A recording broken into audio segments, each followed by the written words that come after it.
Welcome to the Tokyo Game Show. I am Galadon along here with Chief Pat, and together we are bringing you TokyoClash 2015. Yeah, it's going to be insane today. We have a bunch of stuff prepared, a couple of different clan wars, and looking behind us, you can already see things are getting ready to get started. It's going to be a wild ride today. It's absolutely crazy. The Tokyo Game Show, one of the biggest shows in the world. I think they had over 250,000 people here last year. That's like a city. It is. It is like a big city, and we walked around this place earlier and yesterday. Just absolutely crazy. Yeah, I think we have the Battlefront booth next to us, Oculus. There was another booth behind us that was crazy, but I mean, yesterday in the Clash booth, oh my gosh, it was unbelievable. I don't know, people probably saw a couple of pictures that were being tweeted out, but they had to hold people back from the end because they were getting in the way and no one could walk by the booth. I mean, the VR, the PlayStation 4 VR booth was super popular, but I felt like there was never a bigger crowd than there was here. It was just all the way out into the pedestrian walkway. People were just crowding around it, and the crowd was going absolutely nuts. Some of those attacks yesterday, yeah. Oh my gosh. There was some really cool attacks. We're going to talk more about that in a bit, but first of all, let's talk a little bit more about the Clash booth. They have a bunch of cool stuff set up here. Sort of like a mini Clash Con, some people were calling it. But I guess the first thing we can talk about are the single-player time attacks. They have some setups over here. If you guys can see the screens in the background, and pretty much they're having a challenge to see who can attack the fastest for those bases. Galadon was tryharding earlier. I think one of the Japanese YouTubers got like 14 seconds, so it's been pretty fun over there. I had the record for like 2 days, and then Japanese YouTuber beat me by like 3 seconds. Crazy Hog Rider strategy. Yeah, Hog Riders all the way. Anyways, so, pretty cool stuff there. We have a message board where I think like some professional artists drew a healer, an archer. Someone wrote a Peter $17. I saw that. I don't know who did that. I don't know who it was. But yeah, there was also, I think the art there was from a contest. They had like a drawing contest, so it's fan art, and those were the actual winners that got posted up here in the Clash booth. Yeah, and you guys might have seen, if you were watching the stream in the beginning, they have that life-size Hog Rider, if a Hog Rider did exist in real life. The balloons are super cool. Those are crazy. Hanging from the ceiling. I mean, there's some really, really cool stuff here. And hopefully it's something we'll see more other places, but for now in Tokyo, it's been an amazing trip. Yep. And also over here in the booth, just to the left of us, they've got this village diagnosis going on where they have experts, and I'm not sure exactly who they are. I think there's some Japanese YouTubers over there. Japanese YouTubers. And there's this big long line, or queue as it's called, and people waiting to get their villages broken down, examined closely. We did a little bit yesterday. Yeah, we tried to have someone translate it for us, but I mean, their bases were pro. Yeah, I mean, I've never seen, seriously, these bases. Town Hall 9, the guy came in and he asked, how do I stop Town Hall 10s from 3-starring me? Yeah. I was like, and his base was already sick. Yeah, he said that 90% of Town Hall 9s couldn't even 2-star him. Yeah. And he's concerned about Town Hall 10s. So these guys are serious. There's some pros out here. Yeah. He was a beast. But anyways, like we said earlier, there are going to be 2 clan wars shown on stream today. The first clan war that we have is Gunma Teikuku Insai Gun. How's that pronunciation, Galadon? That's actually pretty good. I'm going to go with Gunma Empire Army. Okay. Well, I guess that's their nickname. And they're going to be facing off against Big B on our first war, which is just going to start in a couple of minutes as they prepare the stage right now. And then for our second war today, it looks like we have Otana no Ochazuke, which also means rice with tea pured on it for adults. Who are going to be going against? I'll let you pronounce the second one. You want me to go with the second one? I'm not even going to be able to. Nanika ga Hazimaru. Yeah, Nanika ga Hazimaru Goibyomai. 5 bio May. Something is going to happen in 5 seconds. I love the way that translates. That's a pretty cool clan name. Yeah. So, yeah, that's going to be super interesting to see, and that's not going to be long before that gets started. Yeah. And so maybe let's review how we're going to go over the battles and how the rules work. Cool. So the rules for this are going to be a little bit different. It's going to be a standard 5v5 clan war. That's what we've been using for a lot of this live streams. But the way the attacks go are actually going to be a little bit different. So there's going to be 2 rounds of attacking. In the first round, there's going to be 5 people who are going to be attacking. So player 1 will attack on both sides at the same time. Player 2 will attack on both sides at the same time, so on and so forth. And then for the second round, it's a little bit different. Right, and the first round, the interesting thing is, get ready for this, you guys, we'll have side-by-side split screens. Yeah. So a lot of the time, we may be looking at both attacks. So forgive us if we're a little bit distracted trying to switch back and forth. The second set of attacks, well, I think we have players 3, 4, and 5 all go at the same time. Yep. And so there's 6 attacks going at once. And then to build the pressure, the last 2 guys, the pressure is on the 2 top Town Hall 10s will attack individually last. And to make sure things are even more exciting, the way the Town Halls are going to be split up is a little bit different. We're actually going to have, for each team, a maxed out Town Hall 10, a lower level Town Hall 10, a maxed out Town Hall 9, a lower level Town Hall 9, and then a maxed out Town Hall 8. So it's safe to say we're going to be seeing a lot of 3-stars like we did yesterday. Yeah, the scores were pretty close, surprisingly close to 15-15.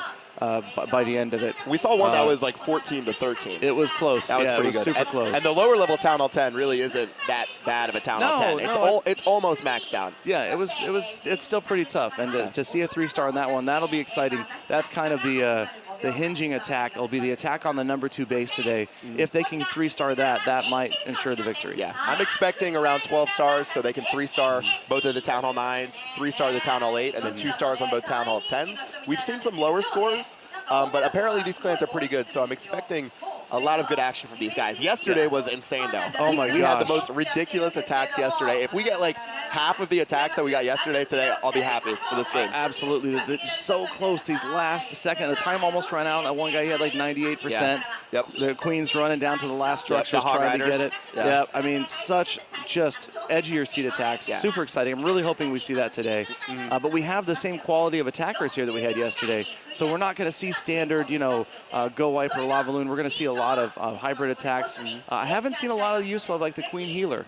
But a lot of Go Loon type attacks. Yeah. Definitely. Go I don't know if I've seen that yet. I wonder if that's like maybe a country thing or what. But they were using a lot of I guess hybrid attacks with golems and lava hounds, and that worked really well. We saw some really good raids, as well as hog riders. Hog riders are surprisingly popular here.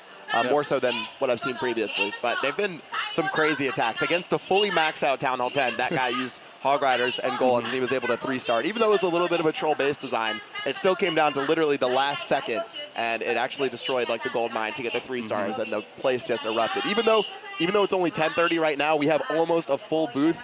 They're already starting to go out outside the booth, which is insane. It's going to be nuts. Like yesterday was. You couldn't believe the looks on everyone's faces when they saw how full the booth was. It was crazy. Well, it looks like they're just about getting ready to get going. And so they should bring the players out on stage pretty shortly. And once that happens, it's a little bit tough for us because we don't know exactly what's happening, because you can probably hear the voices in the background. Yeah. They're excited. They're ready to go, but we don't know exactly what they're saying. Right. So we're trying to be prepared for whatever might happen when the battles start. And you can definitely see those guys up on stage, the elevated stage, all the lights on, and the pressure is going to be on, even more so than it was in Nordic Clash. They have the main stage right now where the MCs are, and then they have a booth across from us, which you guys can't see right now, but they have Japanese commentators. So we're just commentating over everything. So you guys are going to get lots of fun stories about Galanon at the sushi shop, a couple of other things. It's going to be a fun stream. There's going to be a lot of good stuff coming. But yeah, the next war is going to start soon, and what's going to happen, both teams are going to walk onto the stage, and then actually between every attack, they're going to do an interview with the player that attacked and maybe even the player who defended. So during those times, we'll try to do our best translations, but more likely than not, we'll talk about some other stuff and hopefully keep you guys entertained. Yeah, I still am not much past about thank you for my Japanese, unfortunately, but I can say it really well. Konnichiwa, man. So yeah, but it'll be interesting to see what happens, and it looks like that is the music for bringing the players out onto the stage. All right. So they are going to enter and get introduced one by one. So there is the big stage right in the center, and here they come. All right. Looks like we have Gunmod Tekuku Inside Gun who are coming on the stage, as well as Clan Big B. You know, I have to say I like the Clan Big B name much better. But as they get on the stage right now, this is going to be next level. Yeah, here comes Big B. There's Kobayashi, Murachi, Bellflower, Tawara, and Imo Kempi. Wow. Perfect pronunciation. We're killing it right now. We are absolutely destroying the Japanese vocabulary. We're doing our best. One clan name at a time. But it looks like they're about to take their stations and get ready for battle. And one thing that I've noticed is that the Japanese people, they love to do long interviews for the battles. We had some wars yesterday that were super long because they had lots of space during the interviews compared to Nordic Clash, where everyone said, "Oh, this is great." How did your attack go? Good. Good. Yeah, the Nordic guys a little more soft-spoken, a little more quiet, and these guys more than happy to talk about their attacks, and it's interesting to see. They're very outspoken, and they're very excited to be here, so that's cool. Well, hopefully they don't choke under the pressure, even though people are already filling up. Oh, my gosh, yeah, this people is are pouring in insane. behind us. It is packed. It's like 10:45 a.m. here, Yep. and the booth is already packed. They already have people standing outside to try to keep people from filling up the entire place. So this is going to be wild. And hopefully we'll get some good shots around there, because yesterday it was literally just a sea of people. There had to be a couple of thousand people standing outside the Clash booth. Easily, yeah. It was by far the most popular event, especially even going late into the afternoon. They've got Clan Wars going on pretty much all day long. So we're broadcasting too, and I think the Japanese YouTubers are continuing to broadcast after we're done as well. So it is going to be awesome to see. And so here are the player interviews, and I believe this is probably still the player interviews before we get to the point where the players will actually get to choose who they're going to attack. Yeah, it looks like they're going to talk a little bit about who they want to attack today. But like we said, more wars are going to come up after this. After this one, we already pronounced the names of the other clans, which we won't go through again until we have to. And then after that, we have, I believe, Max Marai, who's a famous Japanese YouTuber, maybe even the most subscribed Japanese YouTube channel. And he's actually going to host a war, which will be pretty interesting. We actually saw some of his fans show up at 10 a.m., and he doesn't get on stage till 1. Till 1. So pretty passionate people over there getting ready for him to attack. And then later in the day, we're going to be on stage to raid. Yep. It looks like it's a revisitation of Purple Cobras versus Total Damage. So that'll be interesting. We'll be leading a couple clans up on stage in a 5v5 war. Yeah, what happened in that last war, man? I don't remember. It was so long ago. But anyway, so yeah, they're finishing up their introductions up on stage, and it's going to be a lot of fun to see these attacks get underway. Yesterday we saw some interesting strategies where I think in the first attack, the top town hall, or no, the top town hall 10 didn't go after the other top town hall 10. Yeah, we saw one clan who had player number 1, who's town hall 10, attack player number 2, and then player number 2 attack player number 3, rather than going 1 attack 1, 2 attack 2, 3 attack 3. So there were some interesting strategies. I don't know if they were the most optimal, but it was still pretty crazy. But anyways, they're going through the rules once again, and we're going to do that again for you guys. It's actually going to be split up into 2 rounds, and the attacks are going to be a little bit different than maybe the previous wars that we had. Right, so we'll see 2 attacks at the same time on the screen. So if you're on an iPhone, it's going to be a little tight for a period of time, but we will switch and watch mostly 1 attack. But for a short period of time, we'll see both attacks because we've got 2 people attacking simultaneously. And we'll do our best to break down both attacks as they progress. Yeah. And it looks like they're going to start in just a few seconds with the first attack. Yeah, I'm wondering what we see from the first attack. Most likely it's going to be, I think the Town Hall 10 is going to attack first, the fully maxed out Town Hall 10, with those pumpkin / magma / inferno walls that everyone's been pretty interested in naming. And honestly, one thing that we saw yesterday, those extra 25 walls make it much more difficult when using those hybrid air attacks. Just because you have to get through with the golems and the heroes in the beginning to try to get that air defense, maybe an Inferno Tower, Archer Queen. But it looks like we're getting ready to get into the first attack right now, guys. There it is. Sweet. I hope you guys can hear that over the loudspeaker, because that's amazing. All right, let's go and check out attack number 1. Looks like we have the attacker from Gunman Taikuku in Saigon attacking the defending player from Big B, and it is a matchup of player 1 versus player 1, so Hoshi versus Kobayashi. And it looks like we're just watching 1 attack right now in a pretty standard Go Wipe army for this, which is pretty much an anti-3-star maxed out Town Hall 10. Okay, so it looks like he's going to try to get 2 stars in the beginning. I think that's pretty smart. We haven't seen anyone 3-star, a fully maxed out base that was set in a non-troll manner. So let's see if he can get 2 stars against this base. More than likely, he will be able to, and he's going to go ahead and drop those P.E.K.K.A in right now, or it looks like 1 P.E.K.K.A, and he's going to save the second one for later. Yeah, then we've got Valkyries and balloons. I think I saw some Valkyries pop out of that clan castle, so they wander into the poison spell. Good free spell, freezes some of the balloons. Does freeze the air troops now inside of the new update. He's still holding on to that P.E.K.K.A. He could be using that to get extra percentage points, which he will do on the very top left side of the base. Interesting, yep. So definitely assuring that he's going to get the star for 50%, and the queen, there she goes on the town hall. So that looks like both stars are going to come almost at the same time. There's the damage, and there's the town hall. Town hall went down. He actually got pretty lucky that the enemy queen didn't trigger his queen, or I'm not sure he would have gotten that town hall. But he did risk it for the biscuit, got that town hall, and now he's just trying to clean up with a couple extra percentage points, and he's going to drop 1 more minion on the top left side of the base. So what do you think about the first attack right here, Galadon? Well, you know, it's funny. Remember that we're looking at total damage as a possible decider, total destruction percentage. So that's the reason we're going to see these guys carry out to the very last second, every last possible troop. Any percentage of damage, you never know. If it comes down to 13, 13, 14, 14, it's going to be total destruction. And here's the other attack. This is Big B. So this is Big B attacking Goodbye Empire Army, also 1 versus 1. All right, looks like the first one wrapped up at 56%, 2 stars, not bad there. Let's see if they can improve on this from the clan member over at Big B. Doesn't look like he made it to the town hall though. And the queen is still being healed up, but she's about to get slapped in the face by the king. Yeah, this will be interesting. We were just talking about how we hadn't seen Queen Healer. She's in a lot of trouble, and now she's got the king, and now she's got the Lava Hound to face. Yeah, it does not look good for 2 stars at all. Yeah, and the healers are actually getting slapped by the lava pups. The queen is going to go back to full health. She can take being shot at by the archer tower, but I don't know how much more than that, especially once she starts getting closer to the town hall. It looks like this one might not even get a star. No, 49%, a heartbreaker. Ooh. Absolutely heartbreaking attack. That is going to be tough. That is 1 versus 1 with a 0-star attack. That, I don't know. That leaves number 2 to come back and try to take a star there. That is a big advantage for the Goodbye Empire Army. Yeah, since 1 attacked 1, that means he's not going to be able to attack him again. So someone lower in the food chain is going to have to attack that number 1 base and try to get some stars. So that's a pretty bad start for, I believe, Big B right there, because that's, 0 stars, especially for that first attack. It's got to be demoralizing for the clan. It really is. I mean, everything is going to be on their number 2 attacker to try to overcome a maxed out base with those limited hero abilities. It's not going to be easy. We've got a lot of skilled players here, though. But it's really, you only have 1 attack now to try to catch up in stars. Yeah. And like we said, those top 2 bases really can make the deciding difference in these wars. Yeah. All right, well, it looks like it's going to take a lot for Big B to come back from that one. The 2 stars in the beginning is one of the first ones that we saw. But let's go ahead and get into attack number 2, which is going to become the number 2 players for both of the clans. Excellent. And we've got 2 versus 2, and we're starting with Big B attacking first.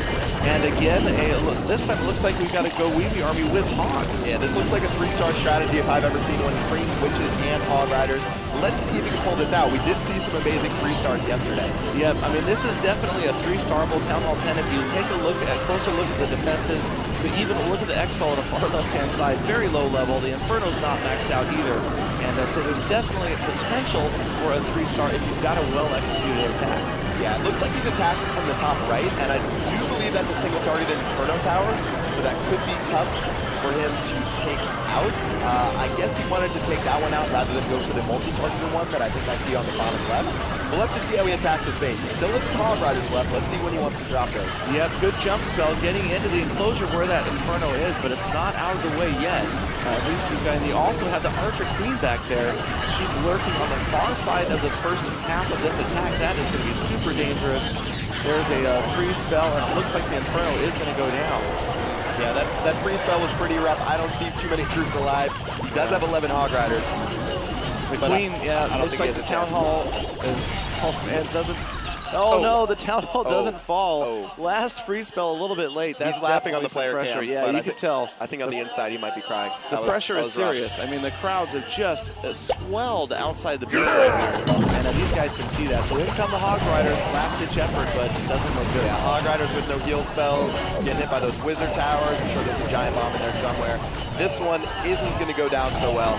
And it looks like he was nice enough to give him a invisible shield at 40%, even though it's Clan Wars, but still, only wall breakers left. What a good score. This one isn't going to end up getting any stars as well. So Big B, 0 for 2 on their first 2 attacks. Yeah. This is really terrible. We have to see if the other clan has done much better on their second attack. Yeah, it'll be interesting when we switch over to the other screen and see how Gunma Empire Army is doing on their attack, because that's rough. 42%. 0. Yeah, not too great right there. But on the other side, my goodness, 67% for Gunma Teikuku inside gun. I will never get sick of saying that. And we missed a quad earthquake attack. You can see the 4 earthquake spells down there destroying walls on the bottom right. 72% this attacker, not only with the 2 stars, but a massive total destruction percentage. Well, the way things are going, I don't even know if we're going to have to worry about a tiebreaker, because currently, as it stands, it looks like Gunma Taikuku Inside Gun is going to be leading 4-0 after this second attack against Big B. So really, really tough stuff right there for Big B. It's really hard for him to come back from this deficit. That's a shocker. I'm really surprised. It's not what we expected to see.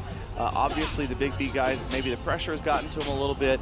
Looked like a solid attack. In fact, that same attack composition that we saw win some 3 stars against that similar base yesterday. Yeah, so we did see actually it see end up some with 3 0 stars, believe it or not. Yeah. We saw some really actually good 3 stars, so I think maybe on the second go around we'll see some guys from Clan A try to go for it. I won't try to say the clan name one more time.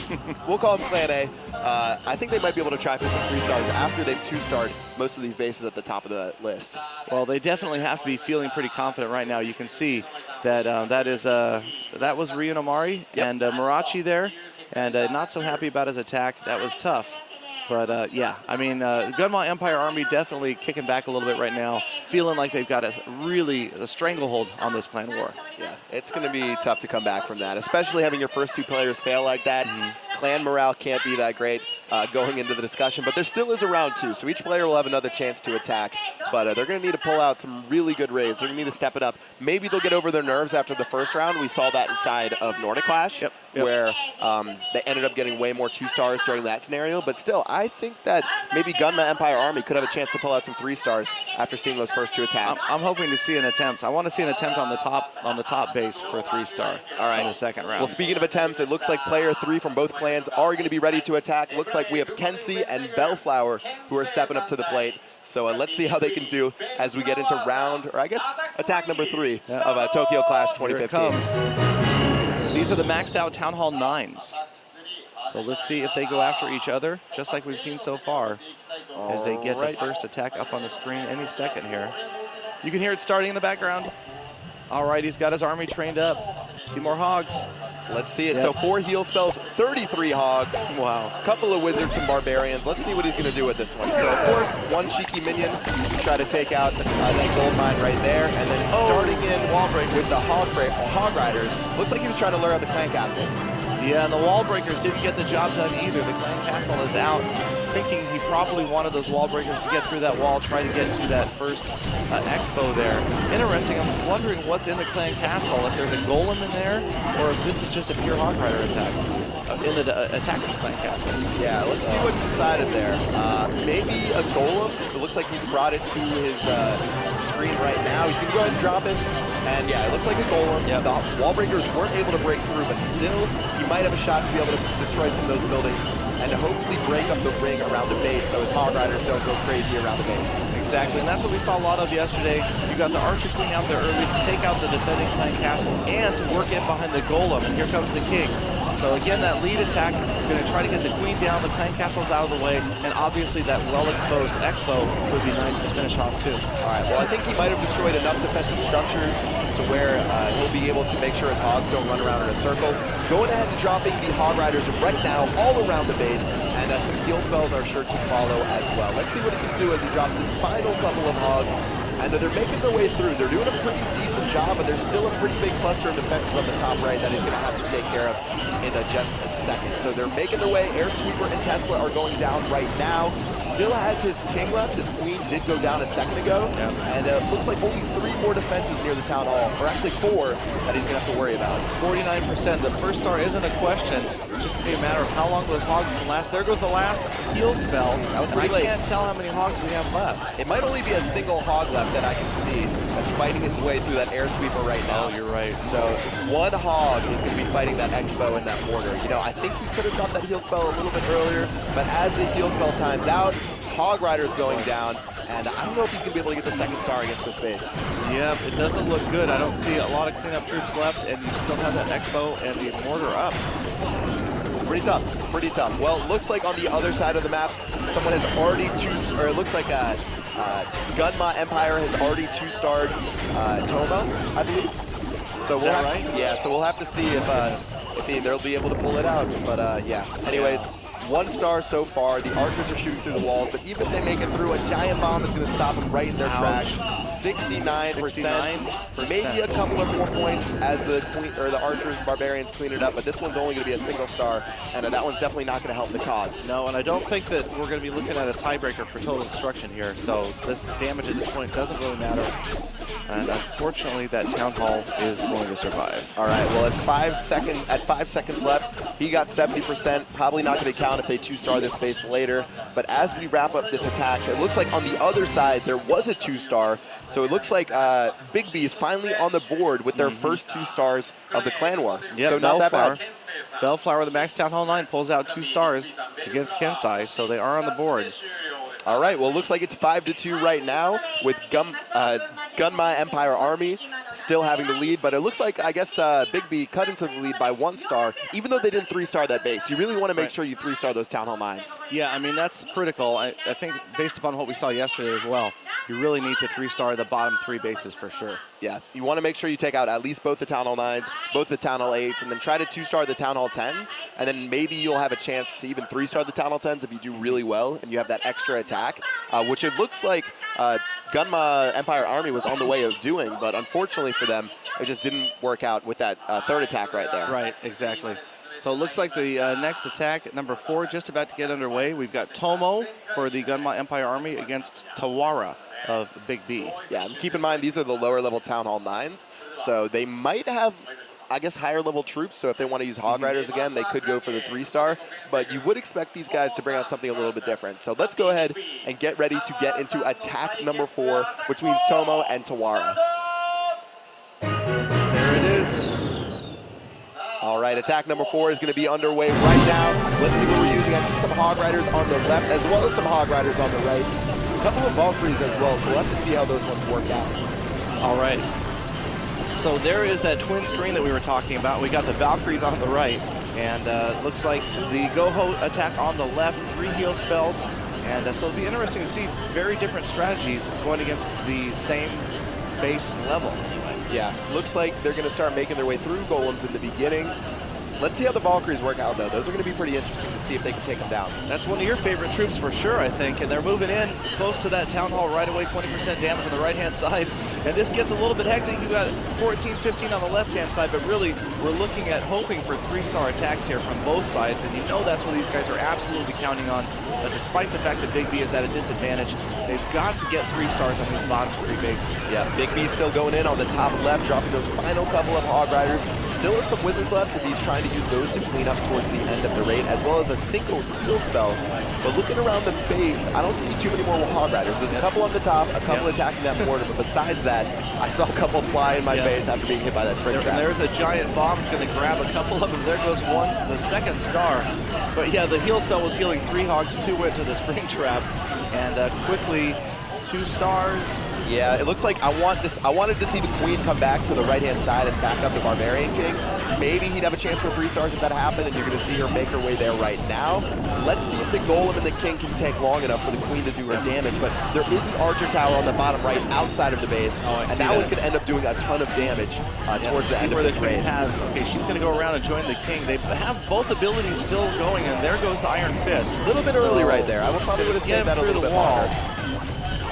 Be interesting to see how far we get. At least that wall's open for the Queen, and she should be able to get the Archer Tower down. There's a giant bomb that could take out a few of the smaller troops. And this could be an issue because that outer Archer Tower that you pointed out, and you've got 2 more defenses at the top. This is going to be a tough call. Yeah. Queen on the Archer Tower early, though, and now it looks like she's going for the bottom part. No, yes, no, where's she going? She's going after the D drill. Yeah, I think she's going to turn to the Archer Tower in just a second. I think that was pretty fortunate that she made her way there, or else the Archer Tower might have been able to take out some other troops, but it looks like that's going to go down right now. And then as the Queen makes her way over, this one's going to be a race for time. I think he has it, though. I think he has it. It's going to be close. It's going to be super close. I didn't see the Golemite taking that Archer Tower there. That made a huge difference. That definitely did. There goes her ability. Maybe a little bit late, but I think he's got plenty of time. Yeah, just a couple of structures left at the top of the screen. No builder hut in the bottom corner. I hope not. No, there it is, 99%. Here comes our first 3-star attack. Very nice. Nice. Big B is on the board with their first 3-star. It looks like the other attack's still going on right now, and as it finishes up, another 3-star. So unfortunately for Big B, that 3-star isn't going to get him anywhere closer to them. So very nice attacks. Good job by Tomo and Tawara getting 3-star raids for their respective clans. Yeah, that was impressive. It's always fun to watch those 3-star raids at Town Hall 9. And definitely, it's funny to see the very different army compositions. Similar strategies, though, but to bring the Valkyries, that's not something I've seen often in a 3-star attack strategy with Town Hall 9. Yeah, the Valkyries with the Hog Riders, that was an interesting combination. I don't even know what you call that raid. Wizards. No, yeah, I've seen like Wizards with Hog Riders, but Valkyries with Hog Riders, maybe for, like in the past, people would use that for Clan Castle troops, but only like 1 or 2 Valkyries. I don't know. Interesting. It worked out, though. That's all that matters. Doesn't matter, got 3 stars. So a nice attack from both number 4 players. So we do have one more set of attacks before we get into round 2, and this is going to be between the number 5 players, which is Sasame and Emo Kempi. Yep, the Town Hall 8s. So only Town Hall 8s on the map, so obviously they'll be attacking each other. We don't need any, like we saw yesterday, one of the Town Hall 8s attacked the top Town Hall 10 to just discover where the traps, Teslas, and what the Clan Castle troops were. That didn't happen today, so they're obviously going to go against each other, and hopefully we'll see a good, solid 3-star strategy out of both of these guys. Yeah, you would think they would go for a town or a 3-star raid, and I believe both of them have level 10 heroes, or I guess like a level 10 Barbarian King, and we're going to get into that attack in just a second. So let's see what they're going to use. I'm guessing we'll see some Hog Riders, but attack number 5 is on the way. Here it comes. All right, attack 5 underway. And let's see, I didn't get a chance to look at the army, but yes, 30 Hog Riders from the Gunma Empire army from Sasame there. And it looks like just one giant interesting. So yeah, this base, you can see the potential for a double giant bomb in there by that lower wizard tower to the left of it. But effectively grabbing the castle troops. Oh my God, Galadon, he forgot his spells. Oh no, he forgot my his goodness. spells. Oh no. No. Oh, this is tragic. I don't know if he realized it yet, but he forgot his spells. I was looking for the poison spell, but he forgot his spells. Let's look at the attacking camera to see if he realizes this. The look on his face, I don't think he knows it yet. He's too much in the zone. He forgot his spells. What are you doing? Yesterday, we saw somebody attack without an army. They brought only their Clan Castle and their king. Has he noticed it yet or not? Oh, that is just absolutely Here they come. Our boy, Sasame, what were you doing, man? I think looking at his face, he might know by now. He looks pretty sad. There he goes. You can see now he's like, where are my heal spells? Oh, my God. You know, I've never forgotten troops for a Federal raid. Definitely not the first one that I ever did. No. We actually saw someone yesterday forget all of their troops. They forgot all of their troops for an attack. Yeah, they brought only their Clan Castle and their king, and he's smiling about it. He's going to smile it off here. He would have easily 3-starred that base if he had. Absolutely. But the good news is, with a second round of attacks, well, no, actually that's bad news. It's not like he can attack this guy again. No. So, but we did see a 3-star from the number 4 player. Oh boy, this is going to be interesting to see. Again, Big B at a pretty serious disadvantage right now, 5 stars to 2. But this is just tough to watch. This is brutal. I don't even know what to say about this raid. Turn it off. Go to the next one. I don't want to see him suffer. He's done his best to try to save it. He's worked out. The face palm has come out. Maybe, It's not like he's raiding in front of thousands of people hanging out at this booth. Not at all. No. It's definitely nothing that not bad. Like this is one of the biggest, most popular booths at the Tokyo Game Show, in which there are 250,000 people. Yeah. Or the lights, or the announcers. The whole audience is smiling. I'm cracking up. Everyone in the audience is smiling and laughing. This poor guy right here, forgetting his spells. Hey, pretty good attack for no spells. Well, luckily we're actually in spectate mode. We're able to see the clans. If he gets kicked out of the clan, we will inform you guys, because that's really rough. That means they have to waste one of their other attacks to try to 3-star this base, which really isn't good. But I guess they're still in the lead. So this might give Big B a chance to come back. Exactly. Maybe this is opening the door, but it looks like, oh my gosh. He didn't get it. But the other player is not going to get even a 2-star on this base either. So actually, it's not going to be the big advantage that we thought. Both Town Hall 8 attacks resulting in, it looks like, 1 star. He brought his spells. Yeah, this is tough. He brought dragons with him. I don't know how many dragons he brought, how many Hog Riders he brought, but honestly, the other guy's attack was almost perfect, except for that he forgot spells. It was really well executed. It was really well. If he had those heal spells, it would have been super easy for him. But unfortunately for, it looks like Big B, they're not even going to get 2 stars for that raid, and they're still going to have a 3-star deficit going into round 2. Yep, so 9 stars to 6. Gunma Empire Army leading it, and boy, that was just a strange twist, not what we would expect to see 2 1-star attacks at Town Hall 8. And again, that's going to leave one of the Town Hall 9s to have to move down and clean up. And boy, there's a lot of strategy, a lot of shuffling of attacks going on right now. This is getting messy, man. This is getting really messy. If you look on Big B's side, they got 0 stars against the top 2 bases. Yep. They 3-starred number 4, but then number 3 and 5 they haven't 3-starred yet, which they're going to have to do. And then on the other side, the Gunma Empire Army, they 2-starred both of the top bases, which is great. But then when you look at the other bases, they were only able to get a single star against base number 3 and base number 5. So I would expect that their number 1 and number 2 base will 3-star the Town Hall 9 and the Town Hall 8. And then after that, they'll be sitting at 13 stars. And that should be enough, I think, to win the war. I think 13 stars is the winning number. Yeah, based upon what we saw from the first raid, with these 2 other Town Hall 10s sitting with 0 stars on them, I think 13 stars should be plenty. And so if they're thinking ahead, Gunma Empire Army realizes they've got a pretty good advantage going into the second round.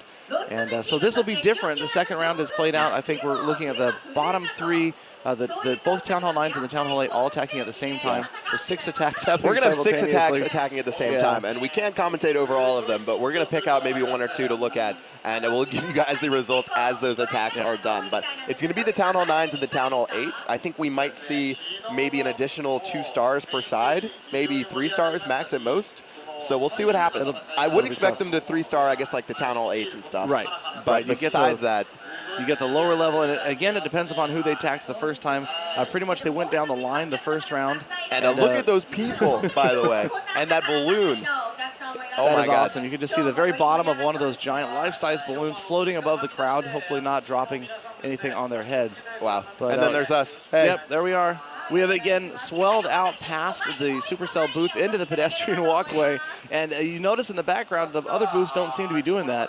The crowd is crushing in. You can feel them just moving in behind us here, packing themselves in to try to get closer to the screen. Yeah, thank God we're in this booth and not out there, or else it would be a mob. I mean, it's insane. And yesterday it was even more insane. So I'm sure as the day goes on, it's only like 11-something a.m. here, that the booth's only going to get crazier. It's been a blast at this booth, though, man. Yeah. I mean, yesterday by the end of the day, it got busier and busier and busier.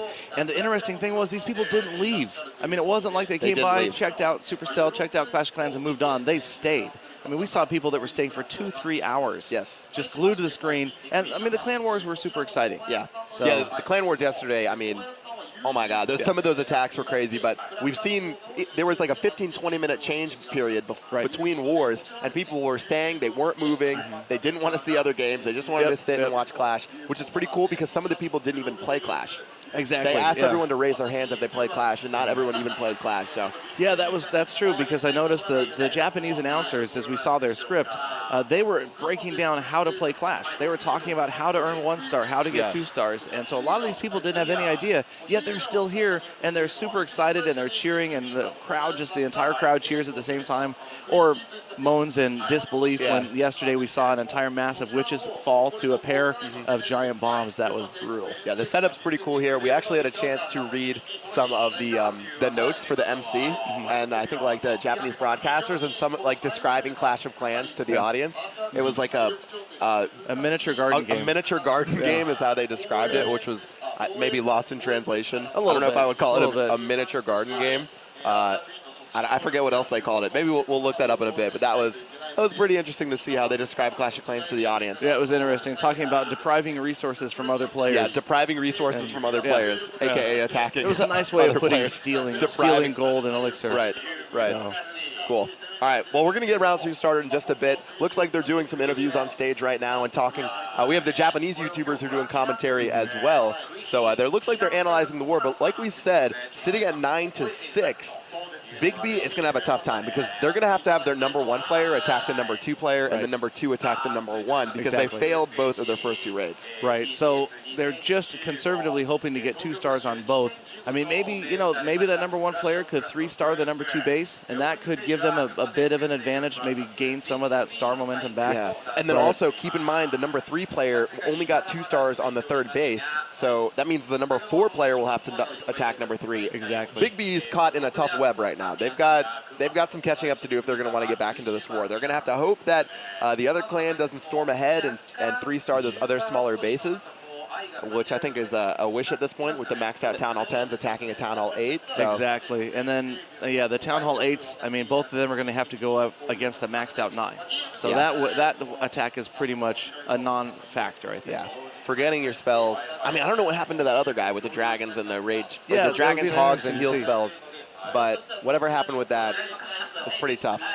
But like we said, we've seen some unusual strategies here. Maybe it's a regional, a national thing. We see different strategies that we're not that familiar with. The dragons and hogs, the use of Valkyries we saw in the first round. Yeah. It's really interesting to see. We were learning some new strategies ourselves. Yeah. And who knows, maybe we'll pass on the old Queen Healer attack with the Mass Witches. I haven't seen anybody try that one yet. And we do have at least one of the Town Hall 10 bases that is perfectly set up for that attack. Yeah, I don't know. It might be too risky, you know, for a 5v5 war. Compared to like a 50v50. But we'll see. It'll be interesting to see. And we'll see if someone uses it. There's so much different strategy when you have such a small clan war like this. Yeah, but it looks like they're moving back out onto the floor. So, again, they've had a chance to discuss amongst themselves what they want to do. And obviously the pressure is on Big B to try to come up with something to pull a rabbit out of a hat and gain those stars back. I think that's about what they have to do right now is rabbit out of the hat. It's going to be some wizard stuff. A rabbit out of the crowd. But yeah, it's gonna be real tough for them. But we'll see. It's gonna have to be wizardry. You never know what happens. We saw it wizardly. All right, yeah. We'll have to see. We'll have to see what happens. You know, anything could happen. We saw some crazy stuff yesterday happen, but attacking up on bases, right, is tough. Yeah. We only saw maybe 1 or 2 players attack up yesterday, at like the second base attacking the first guy. But I mean, having your Town Hall 8 attack Town Hall 9s is asking for a lot. Yeah, they're definitely up against it there and going to be overpowered. But I'm hoping that these number 2, the Town Hall 10s, can do some serious damage on the top Town Hall 10. That'd be nice to see. Some advanced strategy, some showing that lower level heroes can defeat those maxed out heroes if the attack is executed correctly. Yeah, we could see some trolling as well if the Gunma Empire army is already way far ahead and they don't have to worry about it anymore. That's true. But it looks like round 2 is going to start in a moment. Like we said, the bottom 3 players from both the clans are going to be attacking at the same time. It's going to be ridiculous. 6 battles at once. We obviously can't keep track of every single one, but we're going to examine the aftermath and try to catch on to as many raids as we can while they happen. Yep, so we've got Kensai on the number 3 on Gunma Empire Army, Bellflower number 3 on Big B, and Tomo and Tawara are the number 4 players, and then Sasame and Imo Kempi, the number 5 players. All right, looks like the number 3 player from Big B will be attacking the bottom player from the Gunma Empire Army. Let's see what he does, as it looks like he's going to be using a lava, just like a lava loon strategy. No minions here. Yeah, he's got a couple of Hog Riders, a Giant, a little bit of everything going on in there. But again, you know, lower level Town Hall 9 with those 25 heroes. I mean, that's not lower level heroes. I mean, they're nearly maxed out for Town Hall 9. So that is a super powerful army composition to go up against even what would be a fully maxed out Town Hall 8, which this is not. They're up against it. Yeah, it looks like he's going to drop some of his wizards on the side to take out the clan castle troops, king and queen as well.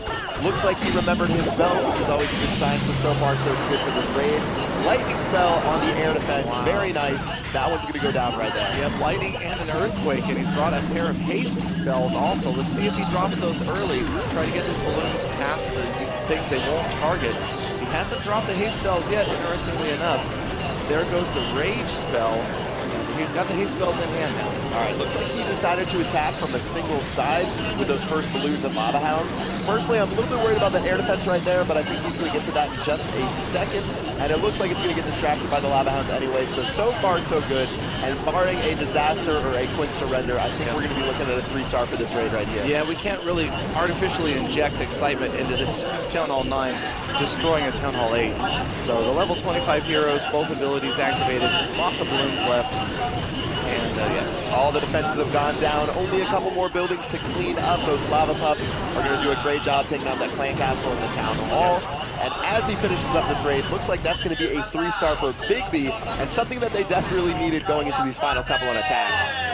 Yeah, definitely wanted that, and that was pretty much expected that we would see that. And here we're looking at the other attack. This is number 3 from Gunma Empire Army, attacking number 5 of Big B, and also looks pretty good. Both heroes just about at full health. The Golem still full size. Tons of Hog Riders still up on the screen. All right, well, it looks like this one's going to be a good one as well. Didn't even have to use the poison spell on the clan castle troops. Very nice, and it looks like he still has a full army of hogs. He could probably 3-star another Town Hall 8 with the army that he has left from that raid. So 6 stars in 1 attack. Yeah, good stuff right there. and very nice attacks. So 2 3-stars for the number 3 players attacking the number 5 players. And looking at the score right now, the Gunma Empire Army has stretched their lead from 12 stars to 9 stars. And yeah, it's looking really good for them right now. Yeah, they've got to be feeling really confident going into these last pair of attacks, especially looking at what Big B has to do as far as those top 2 bases. That's a big lead right now. And actually, yep, 12-9. Yep. Recapping the score right now for both of the clans, it is 12-9. Taking a look at the maps, Big B has already had both of their bottom bases 3-starred, and then taking a look at their number 3 base, it's only been 2-starred, but I'm sure one of the Town Hall 10s is going to clean that up. So they're going to be close to 13 stars because both of their top bases have been 2-starred. And then looking at, I guess, Big B's attacks, they got 0 stars against the first Town Hall 10, 1 star against the second Town Hall 10, 2 stars against the Max Town Hall 9, and then they 3-starred the bottom Town Hall 9 and the Town Hall 8. So I guess they attacked one of, someone attacked the second Town Hall 10, maybe with the Town Hall 9, but they were only able to get a single star against the base. Yep, so they looks like in these last 2 attacks, maybe they can gain 3 more stars, 2, probably more likely. Yeah, maybe 3 more stars if they're lucky. Yeah, that would at best put them at 12 stars for the win. Okay, well, we'll see what happens. It is in Gunma Empire's Army hands to see if they can get that 1 extra star, which will certainly, I think, guarantee them a victory. But the next battle is about to start, and I think we're going to have the number 2 players attacking. And this is going to be interesting to see what happens. If Gunma Empire Army blows this, then maybe we'll have a chance to see Big B come back into this war. Let's get into the attacks. Attack number 9, or I guess number 7, seeing as 3 attacks at once for the last one, is going to be underway. The number is a little bit off, but we get the point. And there we go. So there it is. We've got the lower level Town Hall 10 from Gunma Empire Army going after Big B's Town Hall 9. And so this we would expect they would be hoping for the 3-star. And again, we're seeing leading with the golems. So a hybrid attack, not playing it. He's definitely playing it safe here. Not just throwing armies at a Town Hall 9 and expecting to roll over. Yeah, let's see what happens as he drops his troops on the top left. Should be able to get that air defense right there, plus a couple of other things, including that Archer Queen. And if he can take care of all those guys, he's going to be in really good shape. He hasn't even dropped his king yet, which should go down in just a second. Yeah, there's the king. And again, we call it a lower level Town Hall 10, but that's still level 30 heroes. Most people would love to have level 30 heroes at Town Hall 10. So just relative to the number 1 base is the only reason we call it lower level. But everything looks like it's working out right now. The defending queen's going to go down. The defending Lava Hound out and about to fall as well. And look at the haste spells. He brought 6 haste spells for this army composition. So it doesn't look like he puts too much of a priority on those range spells. So we'll see that it works out as he poison spells those lava pups, which obviously takes a little bit more time with this new update. Exactly. Yeah, but they are down, and here come the final Lava Hounds saving 1, and they're the 6 haste spells. Going to be interesting to see him use those. Using kind of a precision deployment of the balloons, going after individual defenses, waiting for the Lava Hounds to come in first. There goes another haste spell, 3 left. Yeah, I don't know how he's going to work this one out. Looks like the Lava Hounds are doing work in the center. The Blues are doing work as well. But still, this guy has a lot of defenses left. He still has his exposed, 2 air defense. I don't think he's going to be able to get 3-star to his base, but I will be proved wrong if he does make it happen. I'm surprised. I would have much rather have seen, personally, 3 range spells there. But there is the first star for 50% damage. And again, the haste spell is working to get those balloons to their next target super quickly. And the pups cleaning up in behind, but 58, 60% damage. Last of the balloons going down, and there does not look like they're going to get that wizard tower down on the left. Yeah, I think that the lava pups are going to be able to take care of a lot of these buildings, but once they get near that expo, the expo is going to be like a machine gun gunning those guys down. Absolutely. So I don't really think that he's going to be able to get that 3rd star against this base. So this gives an opening to Big B, but let's see if they're able to take advantage of it, which I don't know if they'll be able to, having their number 2 player attack the number 1 guy from Gunma Empire Army. Exactly. That's going to be a tough attack. A lot of pressure on Murachi there of Big B. And you see the lava pups moving in, and it's a lot of damage percentages, super high, but again, it will not count because it's just a 1-star attack. And again, the way the rules work, even if this were to be a higher percentage than the other attack was that was 2 stars, it wouldn't count because it's only the best attack that counts towards a tiebreaker. Of course, we don't expect to see one here, but just conjecture. Yeah, looks like the expo is going to be a machine gun against those lava pups. That was pretty cool to watch, but still was quick. 10 seconds left, and as he finishes up 87% 2-star, no stars gained for Gunma Empire Army for that raid. But unfortunately for Big B's fans, they actually didn't get any stars as well, taking a look at that massive audience out there. Yep, that's right. So we're still at 12-9. And so we've got one attack left from both sides. And it really, it's going to be tough. Tie it with a 3-star against a maxed out Town Hall 10. Yeah. I hate to say it's over, but yeah, we're not gonna pretend. It'll be interesting to see. I mean, we've seen some 3-stars, but it's definitely tough for Big B. I don't even think it's possible because Big B, their #1 player, who's going to be attacking next, they can't attack the only base that has 0 stars on it. So the maximum star total they could get is 2 stars. That's a good point. I think these next attacks are just going to be for show.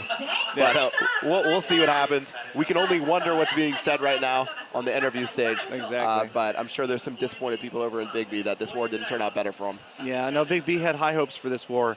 And it's definitely a lot of pressure on these guys to get underneath the lights and do this. I'm not looking forward to doing it later on today. It's going to be awesome. With the crowds out there. They continue to build outside the booth. In fact, it looks like we are almost completely blocking the pedestrian walkway at this point. There's so many people out there.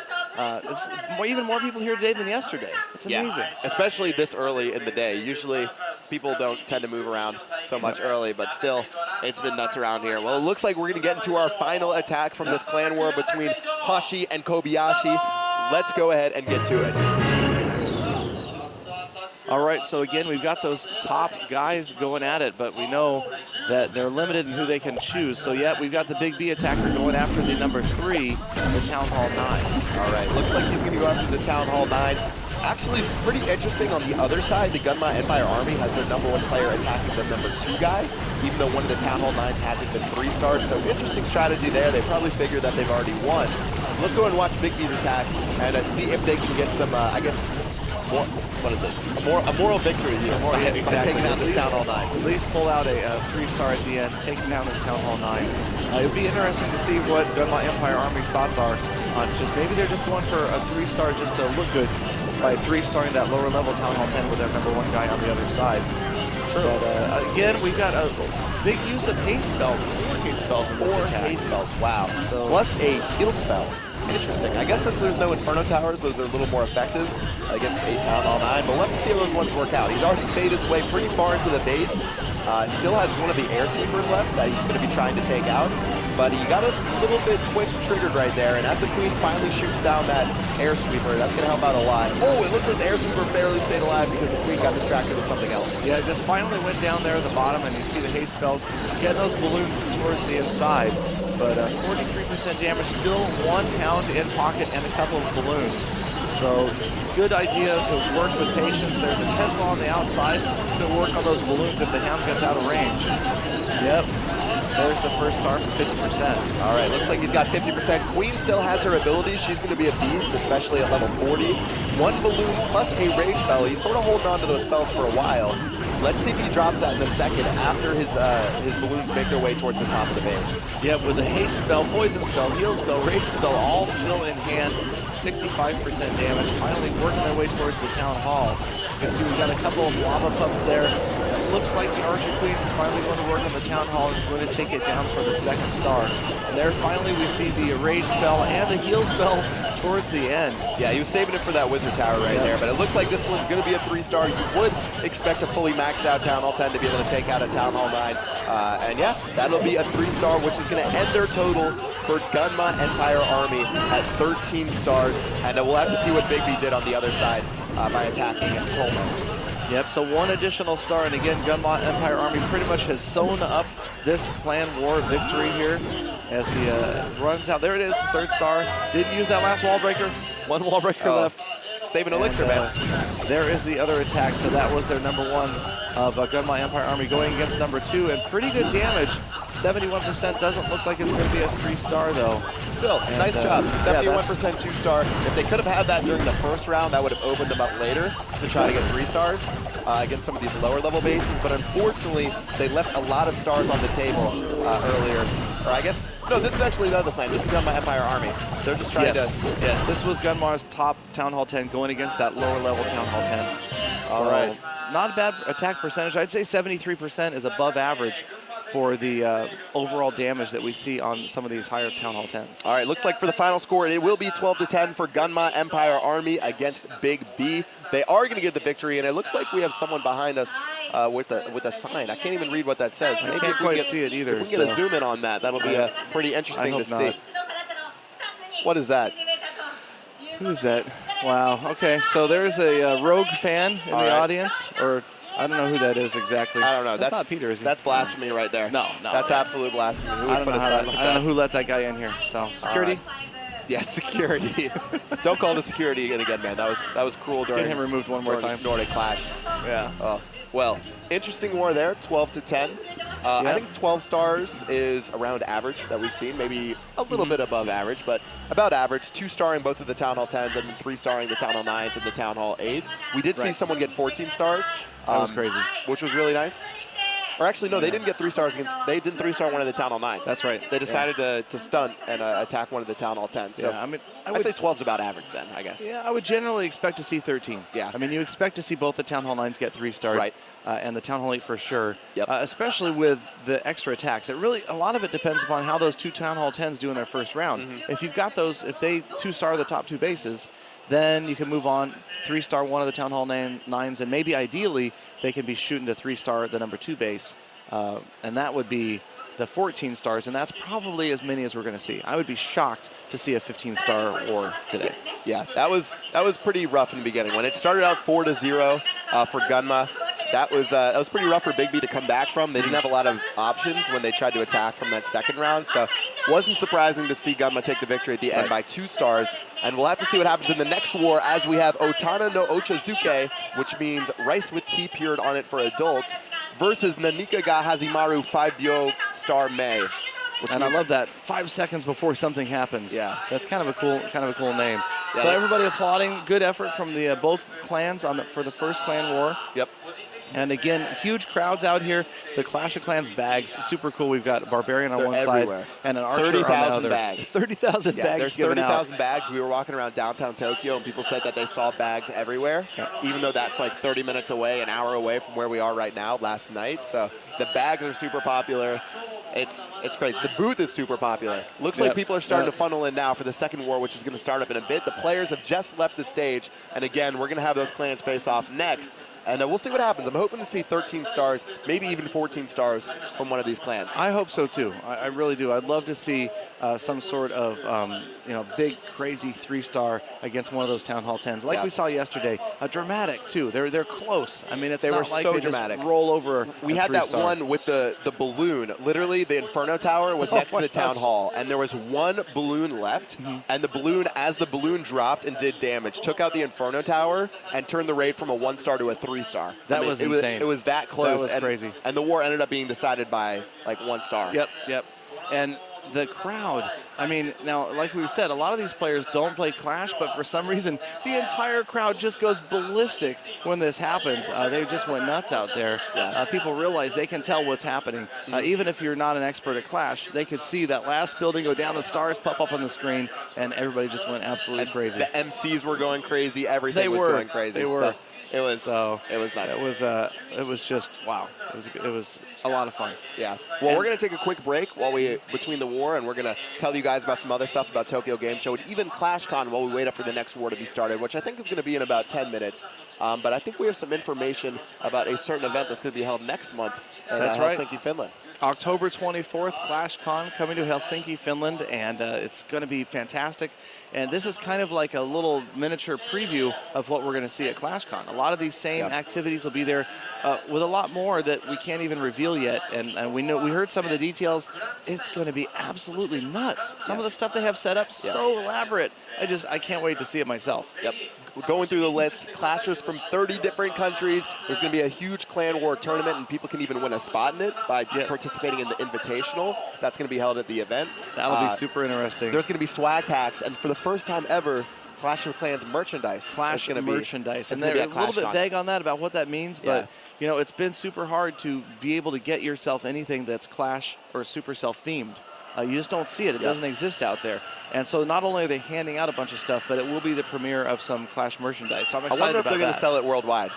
I'm eventually. not sure. Yeah, I'm not sure, but I know at the beginning it's only here at Clash, or only there at ClashCon, and that'll be super cool to see.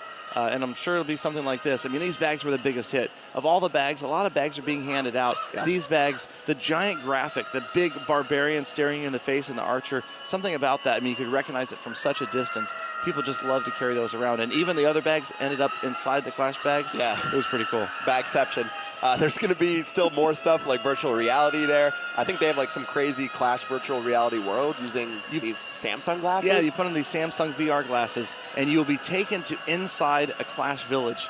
You'll be able to see, like, I've always wondered, I mean, how tall is an archer tower? How tall is a wall? Is it 8 feet? Is it 18 feet? We'll be able to see because we'll be, like, inside the village looking around using the VR glasses. Yeah, that's going to be sweet. Other things, obviously, the whole Clash of Clans team is going to be there, so maybe they'll have a chance to talk, answer some questions, depending on what they have set up.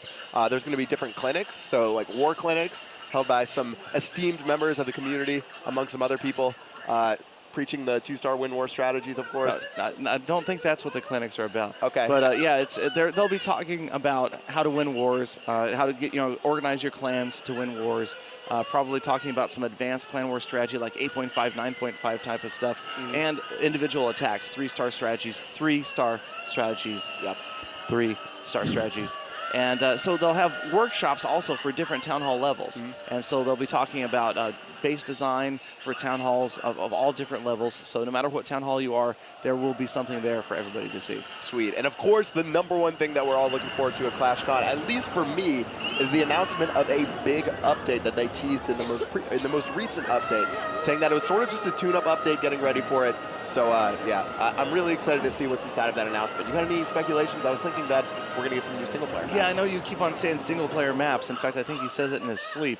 But it'll be interesting to see. I would imagine it's not just going to be one thing. We're going to see a big update. We're going to see new content of some sort. Yep. Could it be single-player maps? Could it be something else? I mean, we can only wait and see. And I wish that we knew more. I wish that we could talk about more about what's going to be there. There's someone over there with a knife from Supercell looking at us. You guys might have seen that tweet. Somebody said, "Oh, just go ahead, give it away, Galadon." And the next thing I know, I posted a picture of all these Supercell shirts behind me. And you should have seen the look on their faces. They were not happy. Yeah. So there's no leaks. There's no leaks happening from over here. But there will be a leak at ClashCon. Yeah, that's right. A big leak. Of course. So October 24th, you guys. And also, if you look directly behind us, you see that those Clash villages between our heads? That's the single-player time attack challenge. And that was a lot of fun. So we didn't talk about that in too much detail. It's like a Goblin map. It kind of like is an extra single-player map. Yeah, it is like a new single-player map. Right? And it is the most popular thing at this event. So oh my gosh, people are having a lot of fun with that. Of course. Well, there you go. That is a single-player map confirmed right there. Yeah. Oh, well, anyways, yeah, it's a time attack. You can train whatever army you want, and you try to get whoever can get the fastest time to 3-star the base pretty much wins. So we saw some crazy strategies. I think in the beginning I had the record with like 22.5 with dragons, and then someone, you got 18.1 with hog riders after that one guy taught the hog rider strategy. Well, it was interesting because you had come up with this strategy about dropping the king on the outer the king and the queen on the outer pods. The king and the queen on the outer pods, and that worked out really well, and that sped up the dragon attack by about 3 seconds. And then the Japanese YouTuber came in and he was using hog riders. Yeah. And but he wasn't. And of course, you copy us. Well, no. What I did was I took the best of your attack. Yeah. I took the best of his attack, put them together, dropped the heroes on the outside, the hog riders in the middle. 18.1. Don't. I got under 18. Okay. I got under 18 eventually. But then the Japanese YouTuber ended up getting 14.9. 14.9. So we were left in the dust. Absolutely demolished it. Yeah. And I'm pretty sure that has stood through all the rest of these people that came through the last couple of days.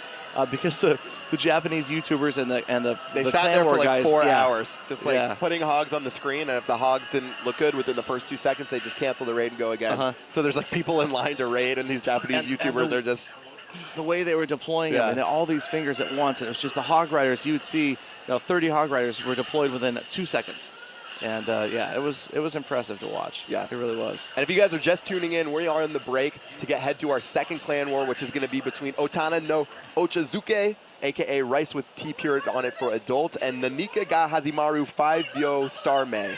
Wow, that is, how can you even fit that into... You're getting better every single time. I'm definitely not, but how can you fit that into a clan name without it going over the character limit? Well, there has to be some sort of character limit. It has to do with those characters. And that clan name means 5 seconds before something happens, so some troll names there. But like that. They're playing some commercials outside while the crowd waits. You can hear Balloon Parade in the background and people coming by the booth. Again, we're at the Tokyo Game Show. It is one of the biggest shows in the entire world. Last year saw about 250,000 people, and I can't count that high, but it looks like there's easily that many people out there right now. So we did a lap around the venue yesterday, oh my gosh. And it took an hour and a half. An hour and a half to do a lap around the entire venue because there's just so many people. People are stopping to take pictures. I mean, it's a disgusting amount of people in a single place. Well, you know you're in trouble when you walk into the venue and the first sign that you could see, it was written in Japanese and in English, and I think it was in Korean too, said warning heat stroke. And it listed the possible symptoms that you could be suffering if you're suffering from heat stroke. I mean, they're serious, and it's easily, I mean, it's not a cool day outside. It's kind of humid, kind of warm. But you walk in here, and it's easily 10 degrees warmer. Definitely. And we have a ton of fans in this room, thank God, or else it would be a struggle. But it makes it a little bit better. Things are nicer in here, but when we go back outside, people are like fully sweat. I mean, we see people dripping in sweat, but they all have smiles on their faces. Everybody's super happy. Everybody having a blast. Just lucky to be here. We're lucky to be here. I'm super excited. It's my first time in Japan, and it's just been absolutely crazy. Every single experience here has been like out of a storybook for me. From exploring Tokyo, the Tokyo Tower, seeing some of the gardens. I wasn't going to mention the karaoke. Taylor Swift. Best karaoke singer. Best karaoke singer ever, right here. Oh God. He's a dead ringer for Taylor Swift when he gets going. Delete the evidence of that.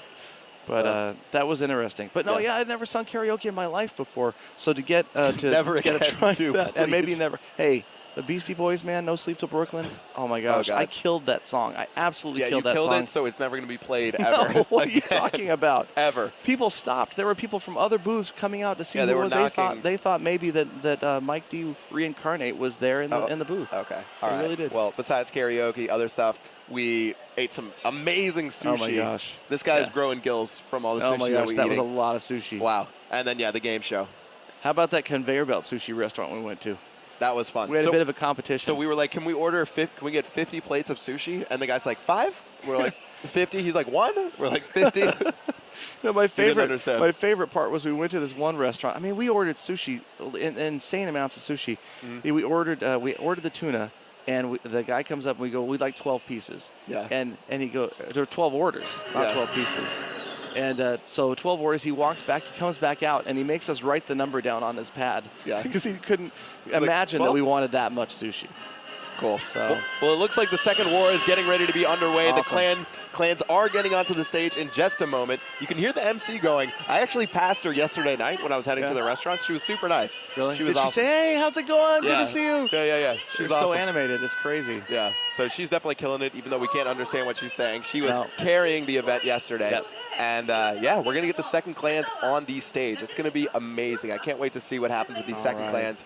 And hopefully we see 13 stars. I feel like 13 stars would be solid for these clans. I would like to see 13 stars. And so we're being handed the names of the clans and the names of the players. This is going to be fun. This is going to be another adventure at pronunciation. But so we've got Clan A, Otona no Ochazuke. Very nice. And Clan B, Nanika ga Hajimaru Gobyomai. Wow. Beautiful. So I tried. You destroyed that like the karaoke bar right there. Hey, we'll get back to the karaoke. All right. I'll break out some more in sync. Okay. Well, we might as well talk about the clan. We might as well try to pronounce the players' names of the clans. So inside of Nanika ga Hajimaru Gobyome, we have the first player, the clan leader, Kisur Nyo. Player number 2 is Genie. I can say that. Player number 3 is Saishun. 4 is Kuri-chan, and 5 is Mi-chan. All right, good. You got to at least give it a little effort when you pronounce it. For instance, over here at Otona no Ochazuke, please stop. We have Namahage, Maki, Tsunatuamo, Edmondo Honda, and Aroshinja. Wow, that was actually pretty good. Actually pretty good. Getting better. We have to leave tomorrow, but we're going to finally pick up some Japanese right as we have to leave. But man, it's been a lot of fun, and it'll be interesting to see. These guys definitely saw that first war. They were probably backstage when the first war was underway, so you know that the pressure is just mounting on these guys. They saw those guys maybe melt a little bit under pressure, and or maybe they're thinking, hey, we can do better, you know? Yeah, exactly. Well, I'm sure they're hoping to do better. We definitely want to see some 13-star wars at least. Yep. I would love to see somebody try to 3-star one of those Town Hall 10s. So the players are going to come on stage, and we've already murdered their names once, but we're going to see Otona no Ochazuke come onto the stage first. And again, you saw their leader is Namahage, and they're sitting down there, and here comes Clan B. Clan B is Nanike ga Hajimaru Gobyome. Excellent. And they're hopping on right now with their leader. Oh, God, the leader's name. Kisuri no. It's a long word. Kisuri no. Oh, man. Kaisurenju. There's no way. That's right. Okay, no, that's way wrong. But Okay. Anyways, they're hopping on the stage right now. They're going to plug their iPads in and get ready for battle. So similar to the last war, this one is going to be set up where we have 2 Town Hall 10s, 2 Town Hall 9s, and a maxed out Town Hall 8. So we'll see what strategy they bring out. I think last time, Big B's plan just sort of went down the drain when their first 2 attacks from their Town Hall 10s weren't able to do too much good. So we'll have to see what happens. I mean, so again, we'll just kind of go over the rules. We're going to have the attacks from players 1 through 5 simultaneously. So both of the number 1 players attack at the same time, and then on the way down the road through the first 5 attacks. And then the second round, I think we're going to see 3, 4, 5 all attack at once. 3, 4, 5 all attack at once. And then the last 2, and hopefully this time maybe we'll see some tension at the very end as those top 2 Town Hall 10s have to perform for their clans at the very end of the war. Yep, we'll see what happens. Hopefully, again, we'll see the 2 Town Hall 10s get 2 stars in the beginning, so they're able to go for 3 stars, similar to what we saw yesterday. But we'll have to see. These clans, some of these clans are like invited from the community. Some of them are super popular in Japan. Some of them are super popular war clans. So we'll have to see. You never know what you could get. We saw some clans yesterday only get like 9 stars, 8 stars, and then some clans got 14. Yeah, I mean it's so easy to Monday morning quarterback, and it's the same on YouTube. It's easy for to sit at home and criticize what you see on the screen. It's going to be the same here. It's so easy to sit at home, and even for us to criticize what we've seen. We're not out there performing, and no matter how good you are, well, exactly. But no matter how good you are, you may be an absolute 3-star expert. Things change when you get up there, and you're in front of literally thousands of people. The bright lights, the announcers, the sound. It's so loud. And there's a camera. I don't know if you guys see the way it's set up right behind me. There is a camera in front of each of these players' faces, this big lens, and it's staring you right in the face as you're trying to focus on your iPad. So it's not easy. Yeah, it's tough. It's tough. Well, we'll see. We'll have a better experience later when we get to try it out. Oh, boy. I'm not sure what base I want to pick. I feel like I want to be the fully maxed out Town Hall 9. 10. Town Hall 10. Yeah, I think we have to be. Yeah. I think that's probably how it's going to have to be. My Town Hall 8 war strategy isn't great. Actually, I could do Town Hall 8 attacks. Yeah. We'll see. It'll be interesting. But, yeah, I mean, it's a lot of fun to watch these guys. And, just the strategy that goes into this. Yesterday, seeing what that clan did with a number 1 player against number 2, 3, 4, 5, and the 5th player attacked number 1, I think that actually worked out pretty well. That was pretty good, actually. So they had players, every player attacked a person 1 spot lower than them. So the maxed out Town Hall 10 took out the lower level Town Hall 10, and then they went down the line. And they ended up getting, I think, they got 2 stars against the second Town Hall 10, and they 3-starred all 3. Everybody else. Yeah, they 3-starred everybody else, and then they were able to go for the number 1 base and pretty much just go all out. And it was sort of pointless for the lower level guys after that first round, so they sort of just trolled and they probed the clan castles to see what were inside, look for the traps.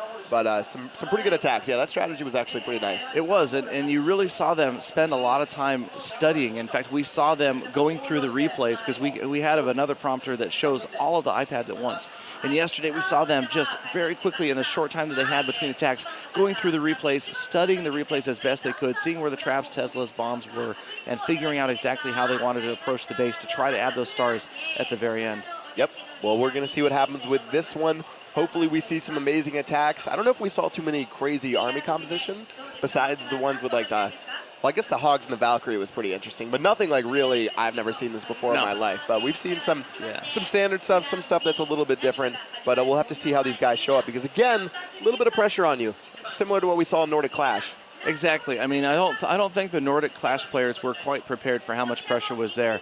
And these guys, the same way. It's tough. I mean, they've probably never done this before because this whole environment is pretty new to Clash. And to us. And to us as well. And, you know, we're still learning, and it's going to be interesting to see how this evolves. And hopefully, if you guys love it, you guys speak out, you guys want to see something like that in the game, it could happen in the future. You never know. I would love to see 5v5 clan wars, but Absolutely. first of all, let's go ahead and get into attack number 1 between the top players of both clans.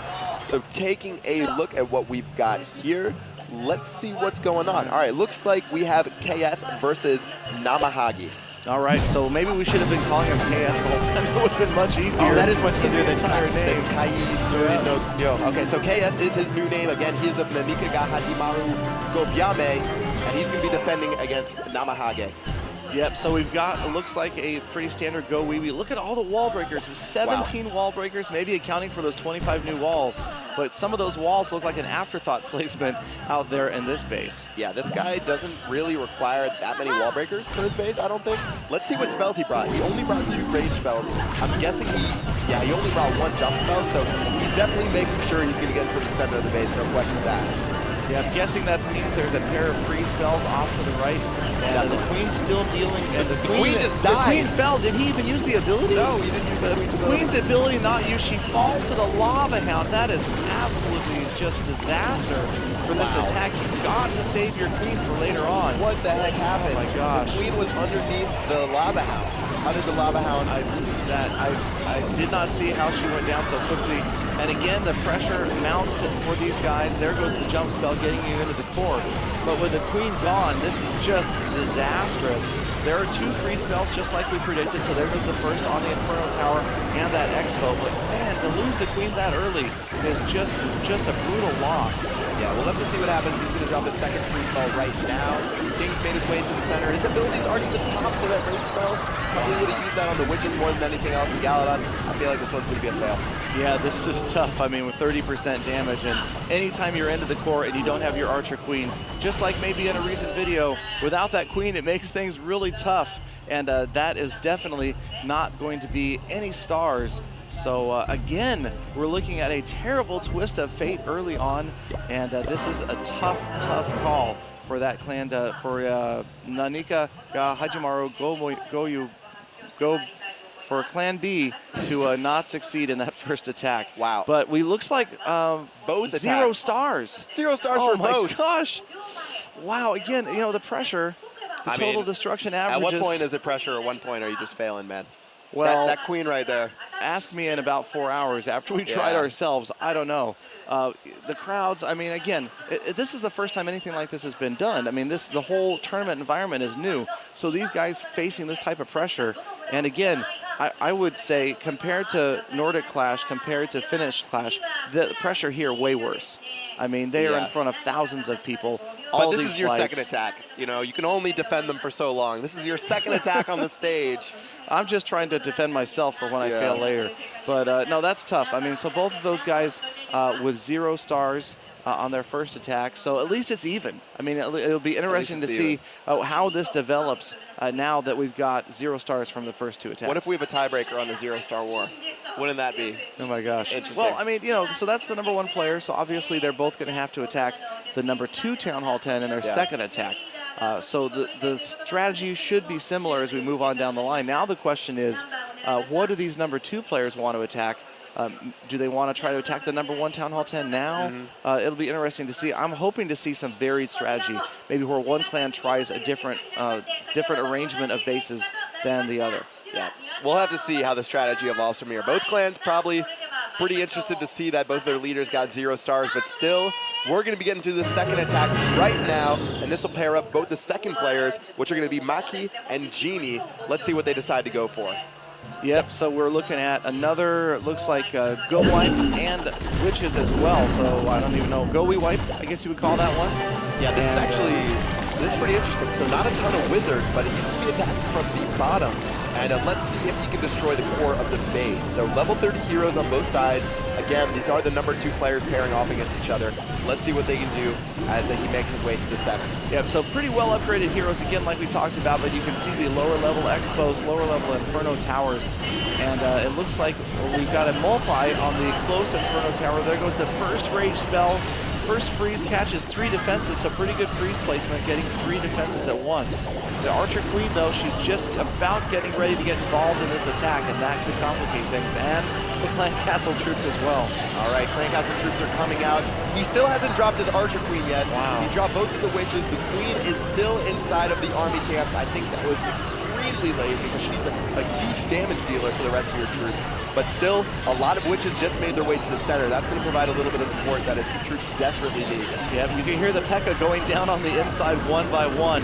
The king is out of there, but the queen is still at full health and has her ability, seeing some damage to the town hall. But 36% damage, and now she has to hit her ability just to try to get the star for the town hall. It looks like the second star is going to be far, far out of reach for this attack. Yeah, that's pretty rough. You know, whenever you attack from the bottom of the base like this, it's sort of a trap because a lot of the buildings are on the top left and the top right. So he sort of got baited in there to attack that base, and it doesn't look like he's going to pick a second star up as he only has a single wall breaker left, and the Expo is going to snipe down those archers.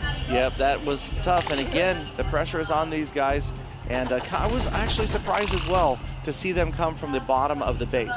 That is probably a tough direction. I mean, that's kind of that teaser style base where it's designed that way. You really want the attacker to come at you from that direction. Look at those 4 mortars all going to just rain down on the enclosure. Yeah, you need to attack from either the bottom left or the bottom right, I feel like, or maybe even the left or the right hand side, but attacking from the straight bottom is probably one of the worst ways to deal with this base, especially when you don't have fully maxed out heroes and you can't just simply overpower a base to 50%. More likely than not against a base like this, you're just going to get 1 star, especially if you can only barely make your way to the center. There's still plenty of buildings left in the core, but just not enough damage to take those guys out. Yep, so there it goes, and that wraps up the second round. And surprisingly, we are at 1 star each. One star to 1 star after both Town Hall 10s have attacked. And it's close. At least you can say close, that. right? You can say it's close. That's about all we can say right now. But we're going to get into the Town Hall 9 attacks, and those generally tend to give more stars than not. So far, 1 star to 1 star. Those top Town Hall 10 bases are going to be tough for the clans to crack through. Right. So obviously, in the second round, we should expect to see 1 go after 2 and 2 go after 1 on both sides. Maybe. You might even just want to 3-star the lower level bases at this point. I guess it depends upon what we see out of these last 3 rounds. Yeah. That's true. I'm expecting to see 3-star attacks, but again, expectations completely different than reality when you're faced with thousands of people watching you, and you know you've got 2 broadcast booths. We're across from the Japanese broadcasters as well, and the lights, the heat. I mean, the pressure is one thing, but attacking from the bottom of a Southern Teaser tile base, I don't. You know. You're right. No, you're right about that. There's no excuse for that. That probably wasn't the best strategy for that attack. I don't mean to be harsh, but try to be a nice guy. Yeah. Pat, calling it like it is. Yeah, I'm calling it like it is. Probably not the ideal. I know there's a lot of pressure, but if you can't even train, you got to train the right troops and the right army and attack from the right place. If you have mishits on certain stuff, that's understandable. But when you have pressure or whatever, but. Other than that, it's tough. Again, most of the attacks get better in the second round after they had 1 attack on stage. So we're going to bank on that. But it looks like the next attack is going to be starting soon between the top level Town Hall 9. So let's see if we get a 3-star as we get into attack number 3. I'm hoping for it. Let's see what type of army comps that we were looking at here. We've got a couple Valkyries again. So Valkyrie's very popular. Wow, a little bit of everything. Only 8 Hog Riders. And starting out with the Golems, and again coming from the bottom of this base. All right, Golems are being dropped, including, I believe, one that was inside the Clan Castle. That's going to make its way to the bottom. Let's see as these wizards go through what his strategy is going to be for entering the base on the bottom left and the bottom right. Yeah, pretty wide spread of the Golems. Here come the heroes and a P.E.K.K.A at the bottom. It looks like the Lava Hound from the Clan Castle went out to the left. No jump spells. That's where no jump spells at all. That's interesting. Let's see how this progresses as they work their way up. Lots of wall breakers, get through a lot of different enclosures, but there's still 2 layers of walls to get to that town hall. And there is a jump spell. Okay, looks like there is a jump spell to make their way to the center, but most of the troops are off to the left and right. Only the Queen made her way there among some of the other troops, so he's going to bank on these Hog Riders to do a lot of work, even though he only has a single heal spell. Yeah, the King's ability just used, and there go the 8 Hog Riders on the right-hand side. The King sprinting out to the outside. He's got something against those storages. But look at the Lava Hound. The Lava Hound still hasn't been taken out. No. The Queen's going to have a tough time dealing with that. Expo's going to focus on her in a bit after he pops her ability. And 52%, the Town Hall still hasn't gone down. And with no other troops towards the center besides the Hog Riders, which are going to go down in a bit, I think this one might only be destined for a single star. Yeah, the Queen fell pretty quickly. The King nowhere near the core, and the core still protected by a mortar. There's a Wizard Tower. You've got that Expo, of course, and the Hog Riders. They're just about to be history. And yeah, definitely a 1-star attack. Lava Pups chasing down the King and his Barbarians. They're going to be helpless to stop those Lava Pups. But either way, again, the damage here may not be the factor because only 1 star against this base. Again, could change things up. Now you might not see the number 1 and 2 players going after the number 1 and 2 bases when you've got a 1 star against the top Town Hall 9. This leaves potential for that Town Hall 10 to come in and pick up 2 more stars for the clan. Yeah, I think if you're both of these clans at this point, you need to make sure your high-level bases are attacking these Town Hall 9s and the Town Hall 8 because it doesn't look like you're going to be able to crack through attacking an even strength base. I feel like you have to dip down and attack someone lower if you're only going to get a single star. I feel like 2 stars actually are going to win this war. Maybe even 1.5 stars at this rate. Did you just say that out loud? Yeah. Did you say 2 stars win this war? Win war is plural. Yeah. Okay. 2 stars win the war. Well, no, it's this war. But that's the thing, and it's different than when you're playing at home.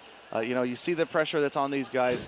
2-star attacks can make a big difference, and that's what we're seeing right now because we've seen a lot of 0 and 1-star attacks. So it'll be interesting to see as we move on down the line.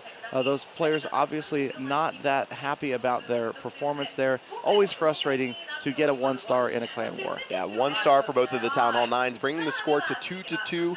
Both clans having used 3 attacks. Getting into attack number 4, we have the lower level Town Hall 9s. We'll see who they decide to attack. At this point, if they're not that confident, I would probably rather have them go for a Town Hall 8. If they're not going to be able to get at least 2 stars against that Town Hall 9, that would probably be the most optimal thing.